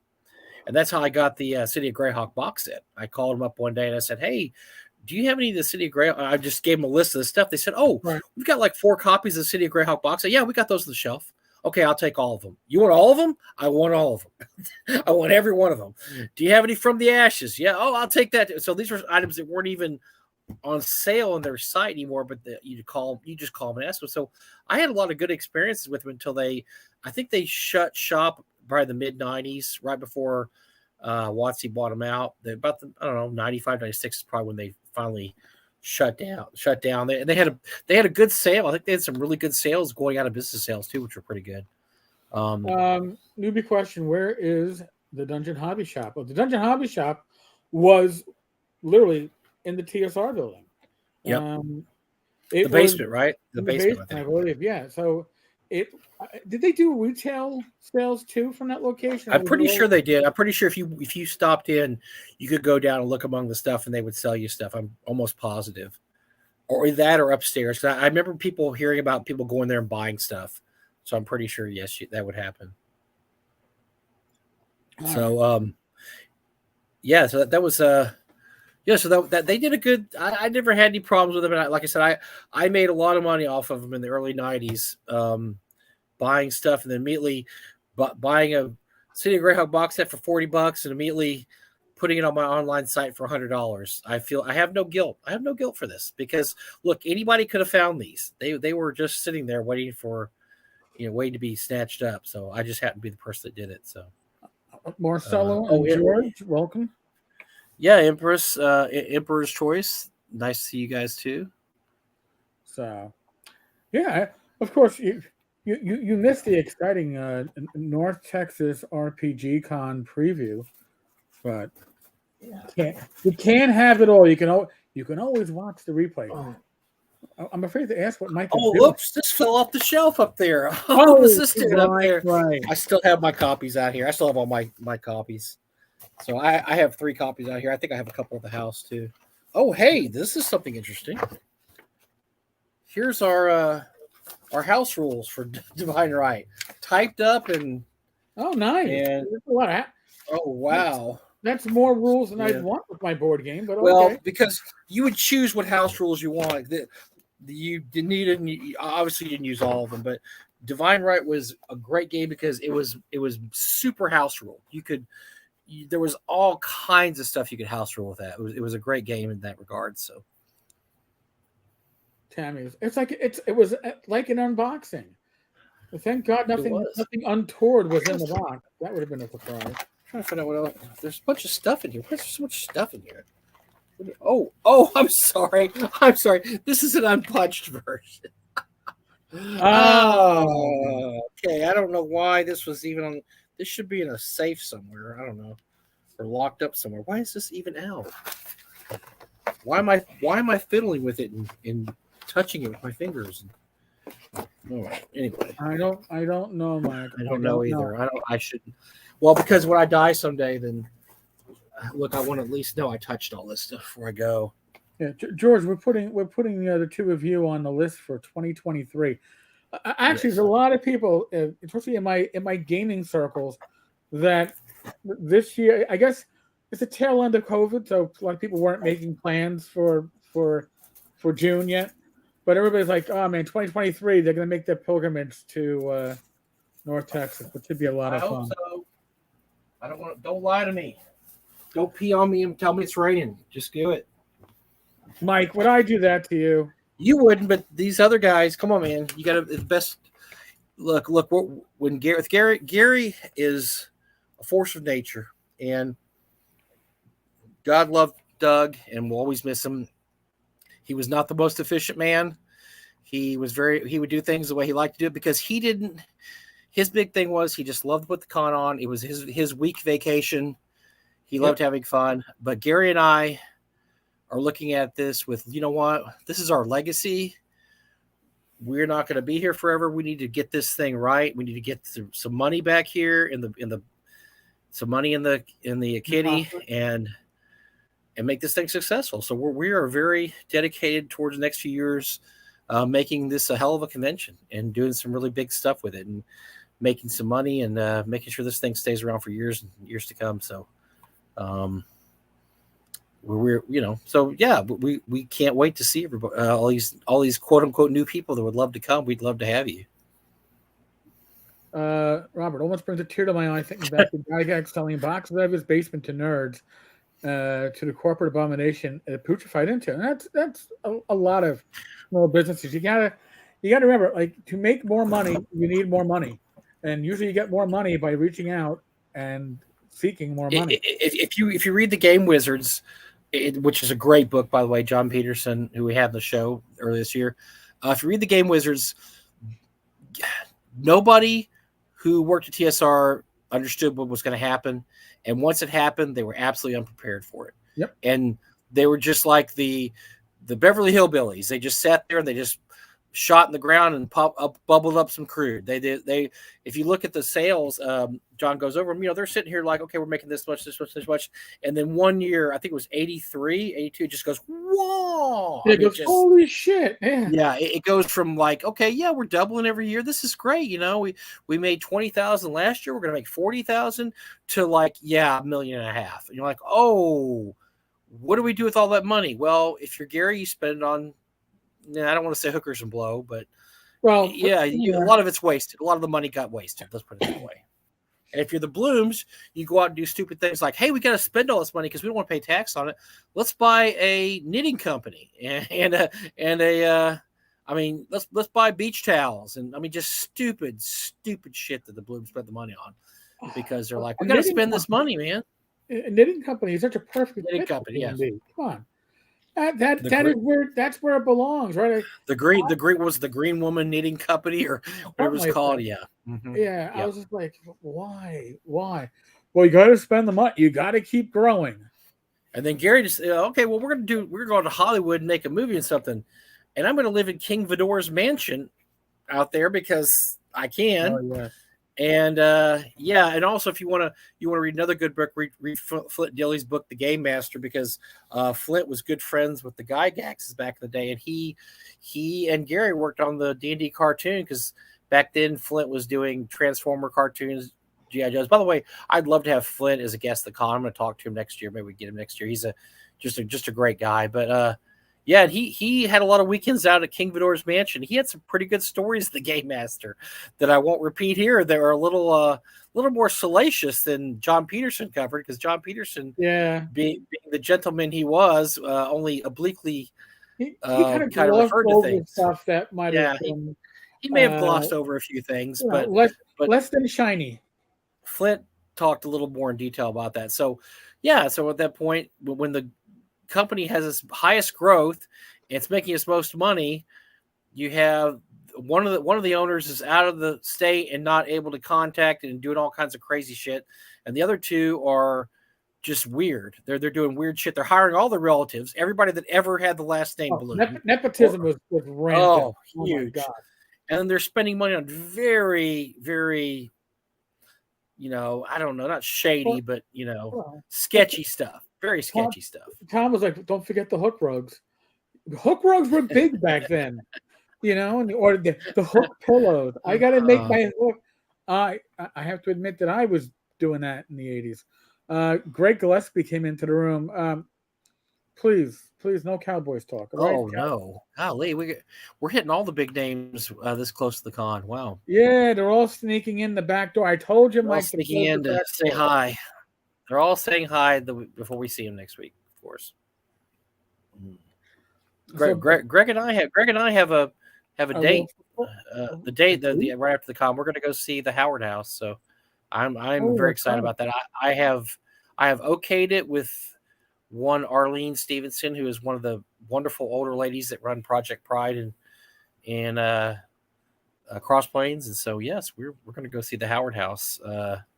Which is an amazing place. If you're in Texas and you have a day, because it's 2.5 hours from DFW to go drive down, and you're driving into a part of Texas where there ain't nothing, honey. There's oil rigs, and because Cross Plains was an oil boom town. It boomed, and by the time that Robert was old enough, it had already busted. It was busting right then. It was already busting, and so that it was kind of a downbeat kind of place even then, and it hasn't. The fortunes haven't improved too much in the last 100 years or so, but yes, that's where we're going to be. So. What was Derek Jones says, I couldn't finish Game Wizards. It was too depressing seeing how everyone acted like total pieces of shit. You know what?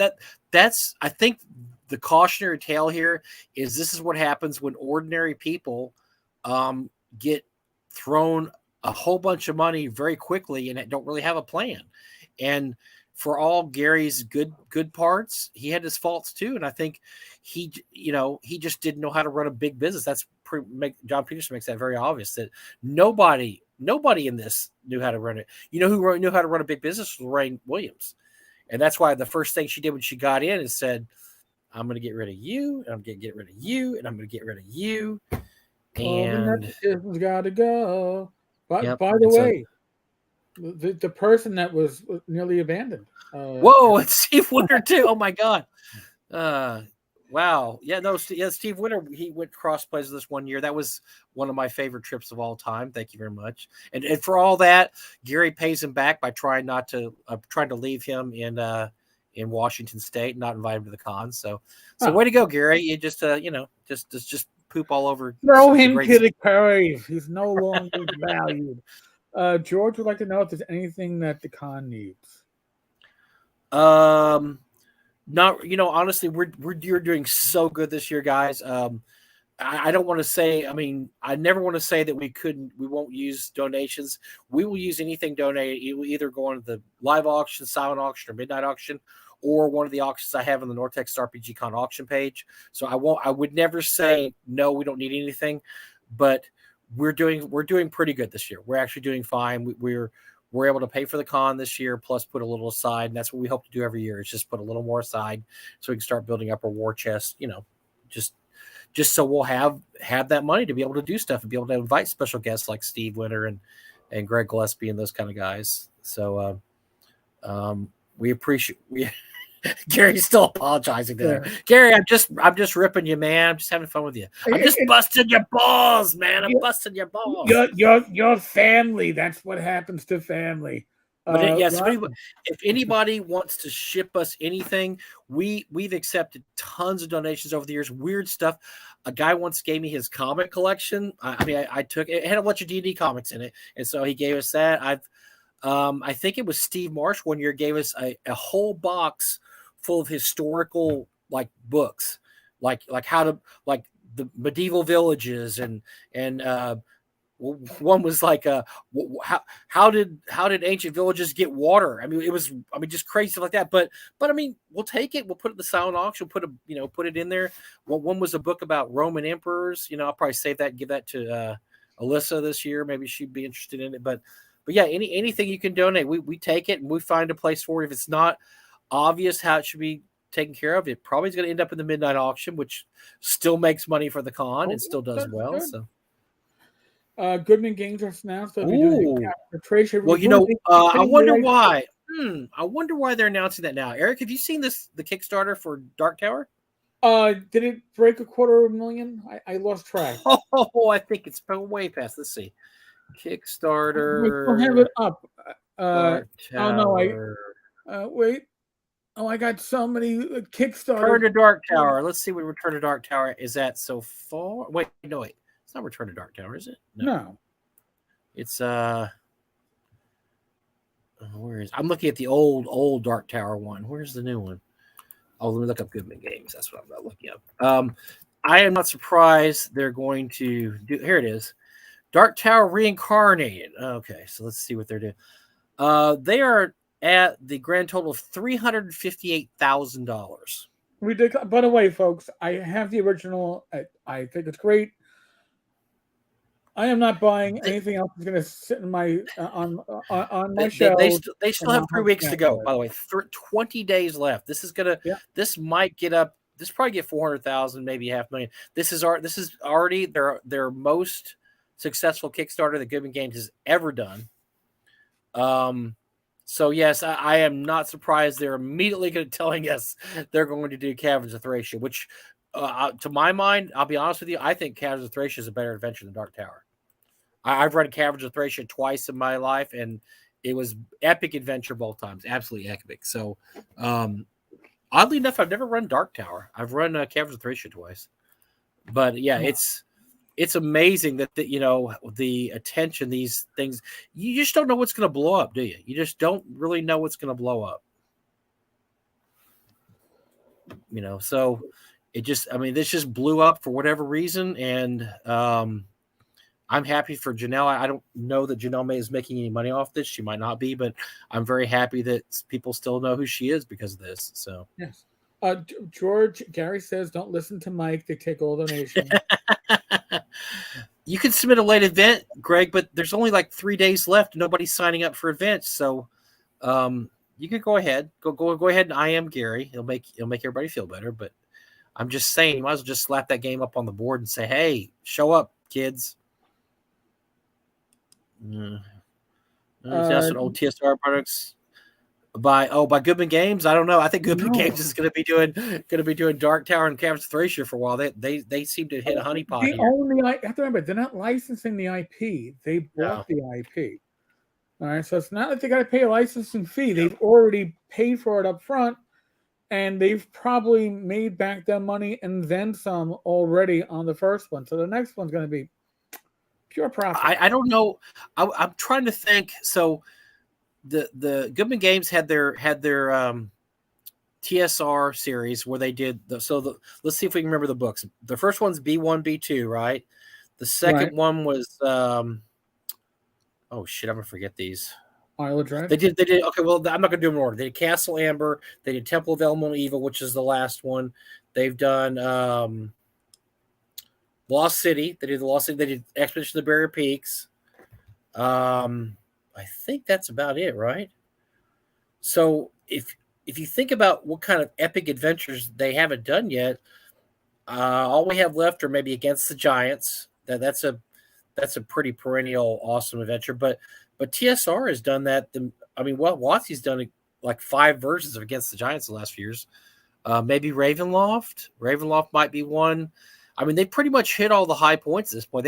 I heard a little birdie tell me that they want to do a giant version of the Desert Desolation series, which is I3, I4, I5. But they've done pretty much most of the big stuff. Maybe a S4, which is the Lost Caverns of Sochant. I don't know. I mean, they've covered a lot of the big names. So, but they seem to be having a lot more luck with the Judges Guild properties. That's a big chunk of money to see, and that's what what I think is great about it is we just had OSE, who made almost $1 million in their Kickstarter, right? Right. And that's all OSE is a rewrite of BX. That's all it is. Except it's got bullet points and it's got better editing. Neat. Yeah, it looks nice. Yeah. And then you have an old obscure Judges Guild module you couldn't even get for about 20 years. I mean, Dark Tower was impossible to get in the years between 81 to like 2001. You just couldn't find it.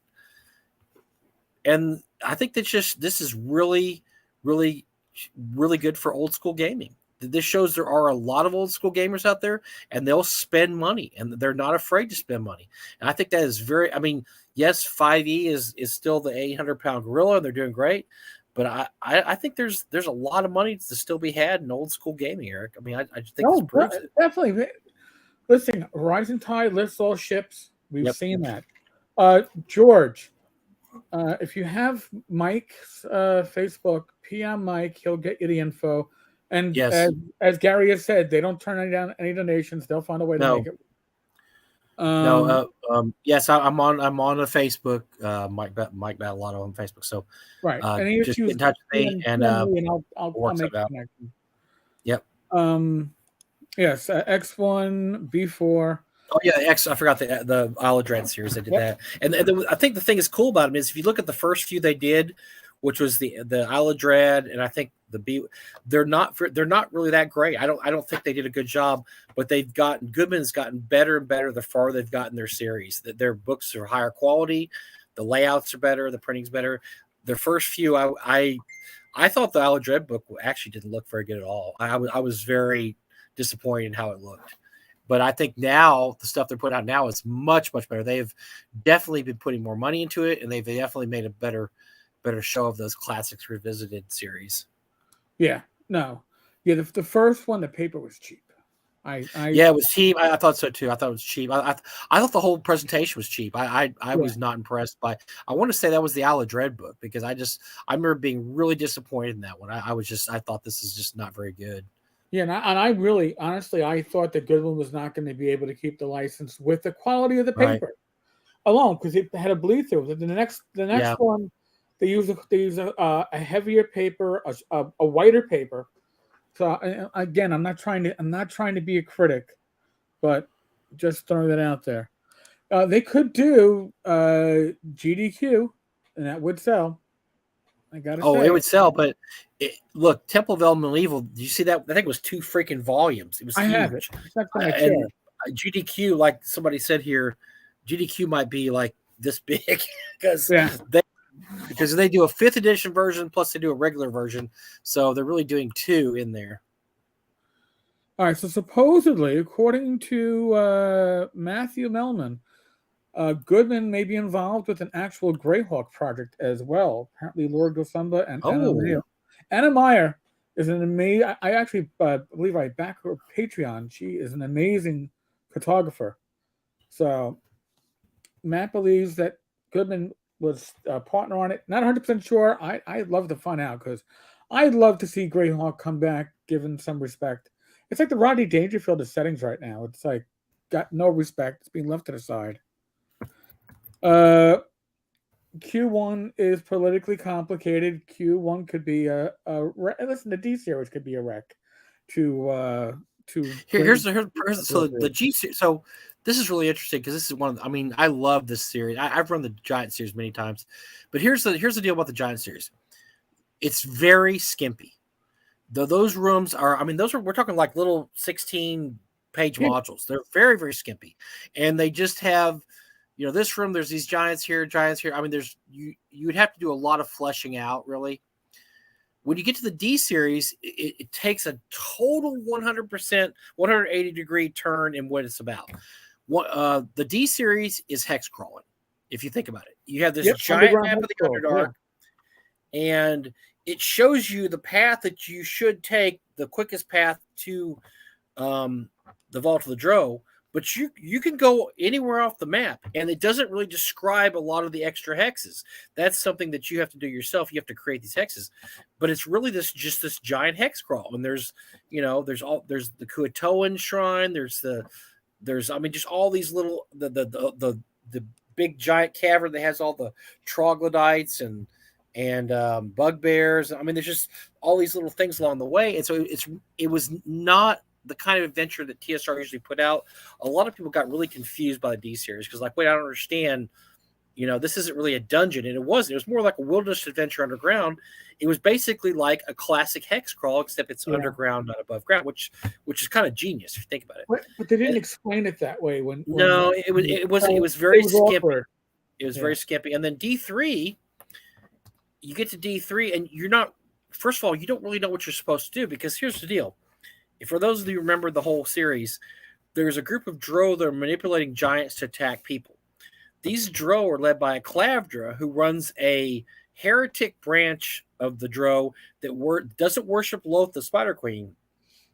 They worship an elder elemental god. And they have basically gone against the other Drow, and they're saying, no, we're going to involve ourselves in the politics of man, and our giant allies are going to attack these men, this and that. So when you get to the Vault of the Drow, you find out that everybody else really wants the Clavdra and her buddies dead too. They don't care. You can go over there and kill them all, and they're like, yeah, whatever. We don't like them but then the really cool adventure there is in the actual shrine that's set up to Loth. So it's just a weird mismatch because the people you're really there to fight aren't really the people there. It's one small house among all these houses. Now you have clues along the way where you realize these guys don't all get along, and there's different. You find these different symbols. Each house has a different symbol, but it takes a lot of politicking to basically go in there and find out that, you know what, these guys aren't like us. If you kill them, we're okay with you. I mean, we're chaotic evil, right, but we don't give a shit if you kill a Clavder and her buddies. Most people don't get that nuance, and most DMs have a hard time making that come out. And so what happens is your party stumbles into the Vault of the Drone, starts killing everything in sight, and then bad things happen to you because then all the other houses that worship Loth all say, "Oh, we're gonna kill these intruders into the vault." When really all you have to do is sneak in there, go to the Clavder's place and kill them. Now, if you want to, you can also go over to the Los, temple, and that's where you find that leads into Q1, which famously was not written by Gary. It was written by David Sutherland. So it takes this entirely crazy twist, different than either the D series or the G series. A lot of people have been very disappointed by the Q series or Q1. Was Joe Block the one that said he's written his own Q1? It sounded like it was a lot better. I think it was Joe Block and Foster have good takes on how to rewrite GDQs. Yeah. With the there it is, John Miller said. Okay, thank you. Defense, yes. Yes, and so it's really muddled. It's a very muddled little series because it happened exactly the time when Gary was not getting involved, when he was moving away from TSR and he was moving more towards the Hollywood aspect. And so he had this. That's why he never finished the T 2, 3, and 4. That's why he never finished Q1. He gave Q1 to David Sutherland. He gave T 2, 3, and 4 to Frank Metzer, who eventually just published it all in one big giant super module. So there's the issues attached to those is there's no unity of vision. I guess that's the best way to put it. It's just kind of all over the place. Now I think it's really cool. My group, probably never told this story, but the first group I ever ran, we're still together to this day. We still play. We're in Greg Gillespie's Highfield right now, but my original group, which is my brother, my best friend at the time, Doug Preuss, my friend Joe Kiliansky, who's now Dr. Joe. He's usually at the con. You'll see him there. And we had another friend that actually has passed away, unfortunately. That was my original group. We started out going through some of the low-level adventures, and then I zipped everybody up to 7th level so they could go through G1 because I thought the G series looked so cool. So they're running around in B1, B2, and they're like 2nd or 3rd level. I said, okay, a year passes and you guys are all 7th level. Oh yeah, that's awesome. And so then they went to the G series. So they went through G1, G2, G3, D1, D2, D3, and Q1. And we finished about 1984 or so. I think we started out about 1979. Everybody going to college and here and there and only get together during holidays. We finished about 1984, 1985. But they did a lot of what took so long. We could have finished earlier, but they loved going to the hex crawls in the Underdark. They thought it was awesome, which made me have to keep creating all these adventures for them. And I'm like, just go to the Vault of the Drone. I don't want to do this. I want you guys to get through at the Vault of the Drone. No, we want to see what's in this hex over here. Like, oh my God. But they had a blast. I mean, they had a blast with underground hex crawling. It was fun. We had a great time doing that for probably about a year of our time was underground hex crawling. As I'm going, just go to the vault. Get to the vault. Get to the vault. Get to the chopper. Get to the chopper. Get to the vault. And so they finally got to the vault. We finished up when Joe went to the Navy, and so we finished up one holiday when he was on leave. We jammed in about 5 sessions that holiday so we could finally finish Q1 and finish it. So it was fun. That was our original group, and they made it all the way from 1st level to whatever they retired after that and all created their castles and had their people, and it was fun. We had a good time, but it's just a weird. It's a weird series, okay? It's a weird series of modules. It just doesn't. It's tonally. It just absolutely changes between the G series to the D series, and then totally changes again to the Q series. I kind of like to see what Ben does with it. Maybe they could put some cool, connecting things in there and make it better. Steve Winter the traveler problem. The adventurers on Planet X and the players and systems visiting planets A through W first. Man, brother, yes, I hate that. But if your players are having fun, if the players are having fun, that's. I know I'm running Greg Gillespie's High Fell right now, which is great. They've done about 30 sessions so far in the last couple of years. And one of the things about High Fell is there's this giant chunk of rock, and there's all these wizards towers on it. It's floating around because the wizards tower, something happened years ago and it blew up, and there's this top of this mountain's floating around. And so I would figure, well, there's also Greg created all this area where you could go on these regular adventures. You go in the forest, you can go here and there. I put all these adventure seats there. Nope. They just want to go to High Fell. That's all they care about. They want to go to High Fell and they want to raid all the towers and steal all the magic in there. And I leave all these venture hooks. Okay, there's bullywugs attacking this village over here. There's gnolls over here. We don't care. Fuck them. We're gonna go to the tower and get some more magic. People on their own, man. We want to go up to the High Fell and raid another one of those wizard towers, man. Those are awesome. Where's the magic at? Nothing. It's just different adventures sometimes. I'm like, why don't you just go in the forest and rescue the villagers being attacked by the gnolls? No, we don't. No money in We're going to High Fell. We're going up to the High Fell, and we're gonna find out what's going on up there. So, all right, whatever. Oh, God help. So, Michael, by the way, for theme song for North Texas, which was being asked, the Benny Hill theme song. That was my thought, man. I was like, the Benny Hill theme.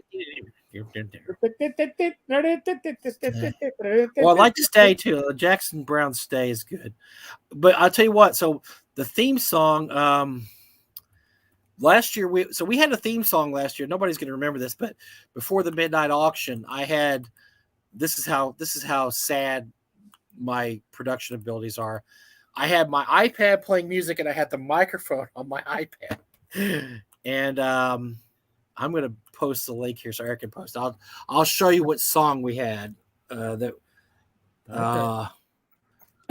to me was a theme song because we were just having a tough year and COVID had just. See, I would have done well. And we just didn't know what we were going to do, and so I was just sitting there one day and I put this song on, and I played this song about 50 to 100 times, getting ready for the con. But I'm gonna give you the link here, Eric. Hold on a second. All right. And this was my theme to last year, and maybe it might be this theme to this year too. I don't know. All right. But this is our. Hold on a second. Come on, man. And with the local BBC News, LL Cool J with a triumphant comeback. Mama said knock you out. Don't call it a comeback. Been here for years. That was my jam last year. Don't call it a comeback. We've been here for years. And that was my motto. That was my motto last year. Don't call it a comeback. Couldn't go too far into that without the fear. No, you got to be careful. The early '90s rap. Dicey. I wasn't even worried about that. I was just worried about getting a copyright strike. I was just worried that sometimes LL will, drop. Actually, LL's stuff's pretty clean. His stuff's good. It's really clean. Not like rappers today. You kids, your new rap, the classic rap stuff in the 80s, 90s, that was good because they didn't have to cuss every other word. They didn't have to call girls bitches and hoes. I mean, they were rapping about some cool shit. There's some stuff that was really going on. It wasn't just all this bullshit. There was some good rap stuff back then. Steve thinks that those boxes behind you are going to land on you. It's just perspective, Steve. I'm glad you're worried about me, though. Thank you, because I didn't think he was really worried. Somebody's got to worry about me. No, he was worried that it might fall. He has OCD. He's like, oh my gosh, it's gonna fall. Everything's gonna fall out. Somebody's gonna have to pick it all up. It's gonna be a mess. So he was just worried about it. Nobody thought like Bad Mike and LL Cool J. What the hell? No, seriously, that's great. That's a great. Seriously, I played that probably 100 times last year, getting ready for the con because that was getting me going. I kept saying, "Don't call this a comeback. Been here for years." And that was my Mama Said Knock You Out. That was my theme last year. I still think the Benny Hill theme song would be more appropriate for the Midnight Auction. Oh, the Benny Hill, no. And then also the Midnight Auction, we always play a bunch of midnight songs. I've got a soundtrack that has Midnight Special and Walking at Midnight and Midnight Hour and a bunch of. So I usually play that leading into the Midnight Auction. That always gets me going too. I love that. It's probably got about 6 or 7 songs on it. They all have midnight in the lyrics or the title, and I like that stuff too. Because when I hear that stuff going on, that means the con's over. It's been a success. Midnight Auction is midnight. It's ready. Once you do that, once that's done, it's to me everything else is gravy. I'm ready to chill and just relax and have a great time. And we always have great fun at the Midnight Auction. So this year will be no different. I've got some great stuff planned. Midnight Ramblers on there too. Yes, Steve. Thank you. But yes, we've got some good stuff planned this year. Zach showed me some pictures of some stuff he's bringing in. We will have some pretty funny stuff this year. Mm-hmm. It's going to be a laugh a minute, folks. A laugh a minute. Maybe even more. Maybe 2 laughs a minute. I don't know. 2 laughs a minute. If that's the case, we're going to have to charge you more. We're going to have to charge a surcharge on Midnight at the Oasis. I think I played that, James, last year. I think that was on my list too. Midnight at the Oasis. Send your camel to bed. Oh yeah, I need to publish that. I'll publish that list next week. Okay. Well, speaking of next week we'll be at North Texas, so you'll finally get to hear us tell us to shut up from talking about it so much, and we will be there. And we'll have a great. We're gonna bring you in. We're gonna make it like you're there. We're gonna bring you there. We're gonna introduce you to some of the special guests there. We're gonna talk about what's going on there. Not just because we love North Texas, because it's just fun to go to cons. If you haven't been to cons, you should go. COVID's starting to wind up a little bit. It's time to get out there a little. If you feel like you have to wear a mask, wear a mask. And get out there. But it's time to get out there and start hanging out and seeing people again. And yeah, it'll just be kind of a you getting to attend the con, and we'll be there to guide you. James, laugh a minute. Will there be spandex? There might be, but only at the North Texas Speedos. There'll probably be a Speedo in there. I don't know. There might be your favorite bartender in his wrestling rocker outfit, because that we might auction it off. I might need to model it. So I'm just saying, you never know.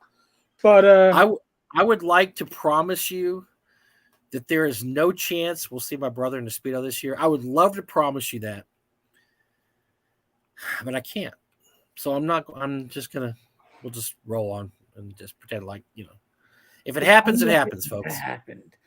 Folks, next week is, if you can't make the con, you will have live streams Wednesday, Thursday, Friday, Saturday. So yes, you're not at the con. You can still enjoy the con. Maybe even Sunday. Sunday is a little iffy. There'll definitely be something up on Sunday. Maybe I'll just walk around the con and record some stuff. But at least 4 live streams from the con next week. Again, if you're at the con, feel free to drop by one of our live streams. Oh yeah, definitely say hi to us and everything. I'm sure there's some of you guys we haven't met yet, so yeah, we'd love to see you. Love to talk to you. Stop by my booth, stop by Eric's, wherever Eric is set up at, whatever room Eric sponsored, which whatever. We'll have his throne set up there, and he'll just be he'll be on there with his leotards and. Oh my God, leotards. Yeah. Listen, if you like pro wrestling from the 80s, or you liked heavy rockers from the 80s, you might recognize the outfit. I might leave the bowler behind, because that might get quick. If I get stopped at screening at LaGuardia Airport and they open up my luggage, it will be an embarrassment. As long as you don't have I still have your my taser. Oh my God, your taser that somehow you got through customs. I got it through LaGuardia, but when I realized I wasn't going to get it back to Madison, I didn't know I had it. So folks, you should have never taken it back, because you probably would have got stopped. Then they'd have found it. So right, it's good is this really a cheap ass razor? No, it's actually a cheap ass taser. what's the difference, right? It'll burn some of the beard off if you put it to your face. I thought it was a razor, and I tried to manscape with it, and that turned out That terrible. must have been That turned out classic. terrible, Eric. That was awful. Yeah, it turned out really bad. The little scarring there. Yeah, it was not fun. No. Oh my god. Yeah. Unscripted and Unchained. You'll be at ChiaCon in September. Excellent. By the way, awesome. I'd love to go some of these days. One of these days. I'm going to be going through my again, and my good friend Michael Yach. Don't talk back. I'm getting rid of stuff because literally I have too much shit, and if I want to accumulate more shit, I got to get rid of shit. And I'd rather accumulate older shit that has an emotional value as opposed to all the newer shit, which is sitting unopened. So I have games that have not been opened, still in a wrap from goddamn Kickstarters. I will put them up after we get back from North Texas. I will take pictures, share them on the blog. These are things that I don't plan on shipping unless people are really interested, but they will go with me to ChiaCon for those that are interested, because it saves you money, saves me the hassle of trying to ship this out to you. And same thing for probably TotalCon in February. Game books, they'll ship. They'll go. They'll get destroyed by the post office being going. Yeah.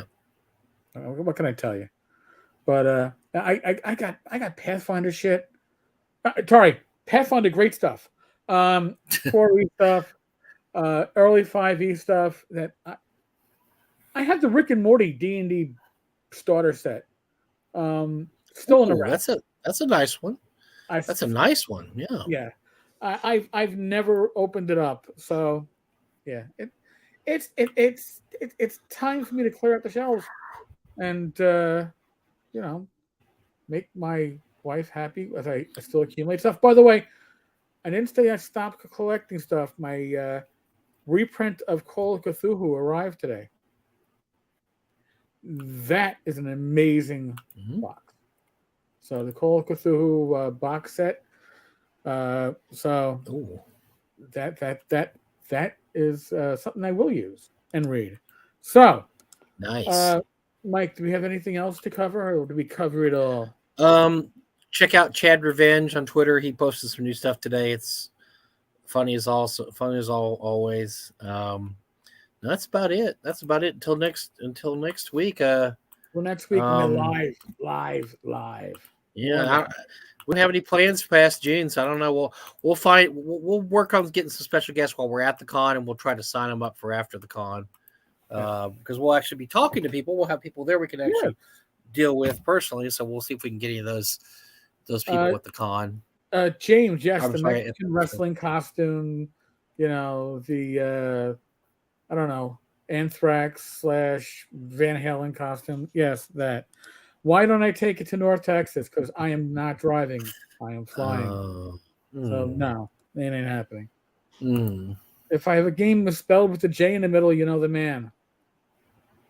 I missed the reference. Okay, I get great stream. Thank you, George. Arduin for the win. Yes, no, you can't have my Arduin. My cold, dead hands. My Arduin stays. All right, folks. As always, thank you all. Great crowd. Great live stream. Many, many live streams next week. Next live stream this week is Thursday, 8 p.m. I believe it's myself and was it myself and Glenn this week? Or did I have Glenn last week? Glenn was there. No, you and Glenn did last week. All right, so so this is going to be the random party generator. Yeah, random generated party, whatever. Yeah, so I love those. I love your guys. We'll have a bunch of random people from the OSR. Live stream Saturday 8 p.m. Myself and Rach. Other than that, we're still in the midst of the world of COVID. I'm not your father. Mike and I are in a special relationship, but he's not your father either. Okay, we're going to guarantee you that. Use your common sense. You know your risk factors. Be an adult, even if you're not. All right. Otherwise, be safe, be well. God bless. Roll those dice. Roll them well. And I'll be back with another video tomorrow night. Oh, and this later, everybody. 9 p.m. Great. Goodbye, everybody. See everybody next week.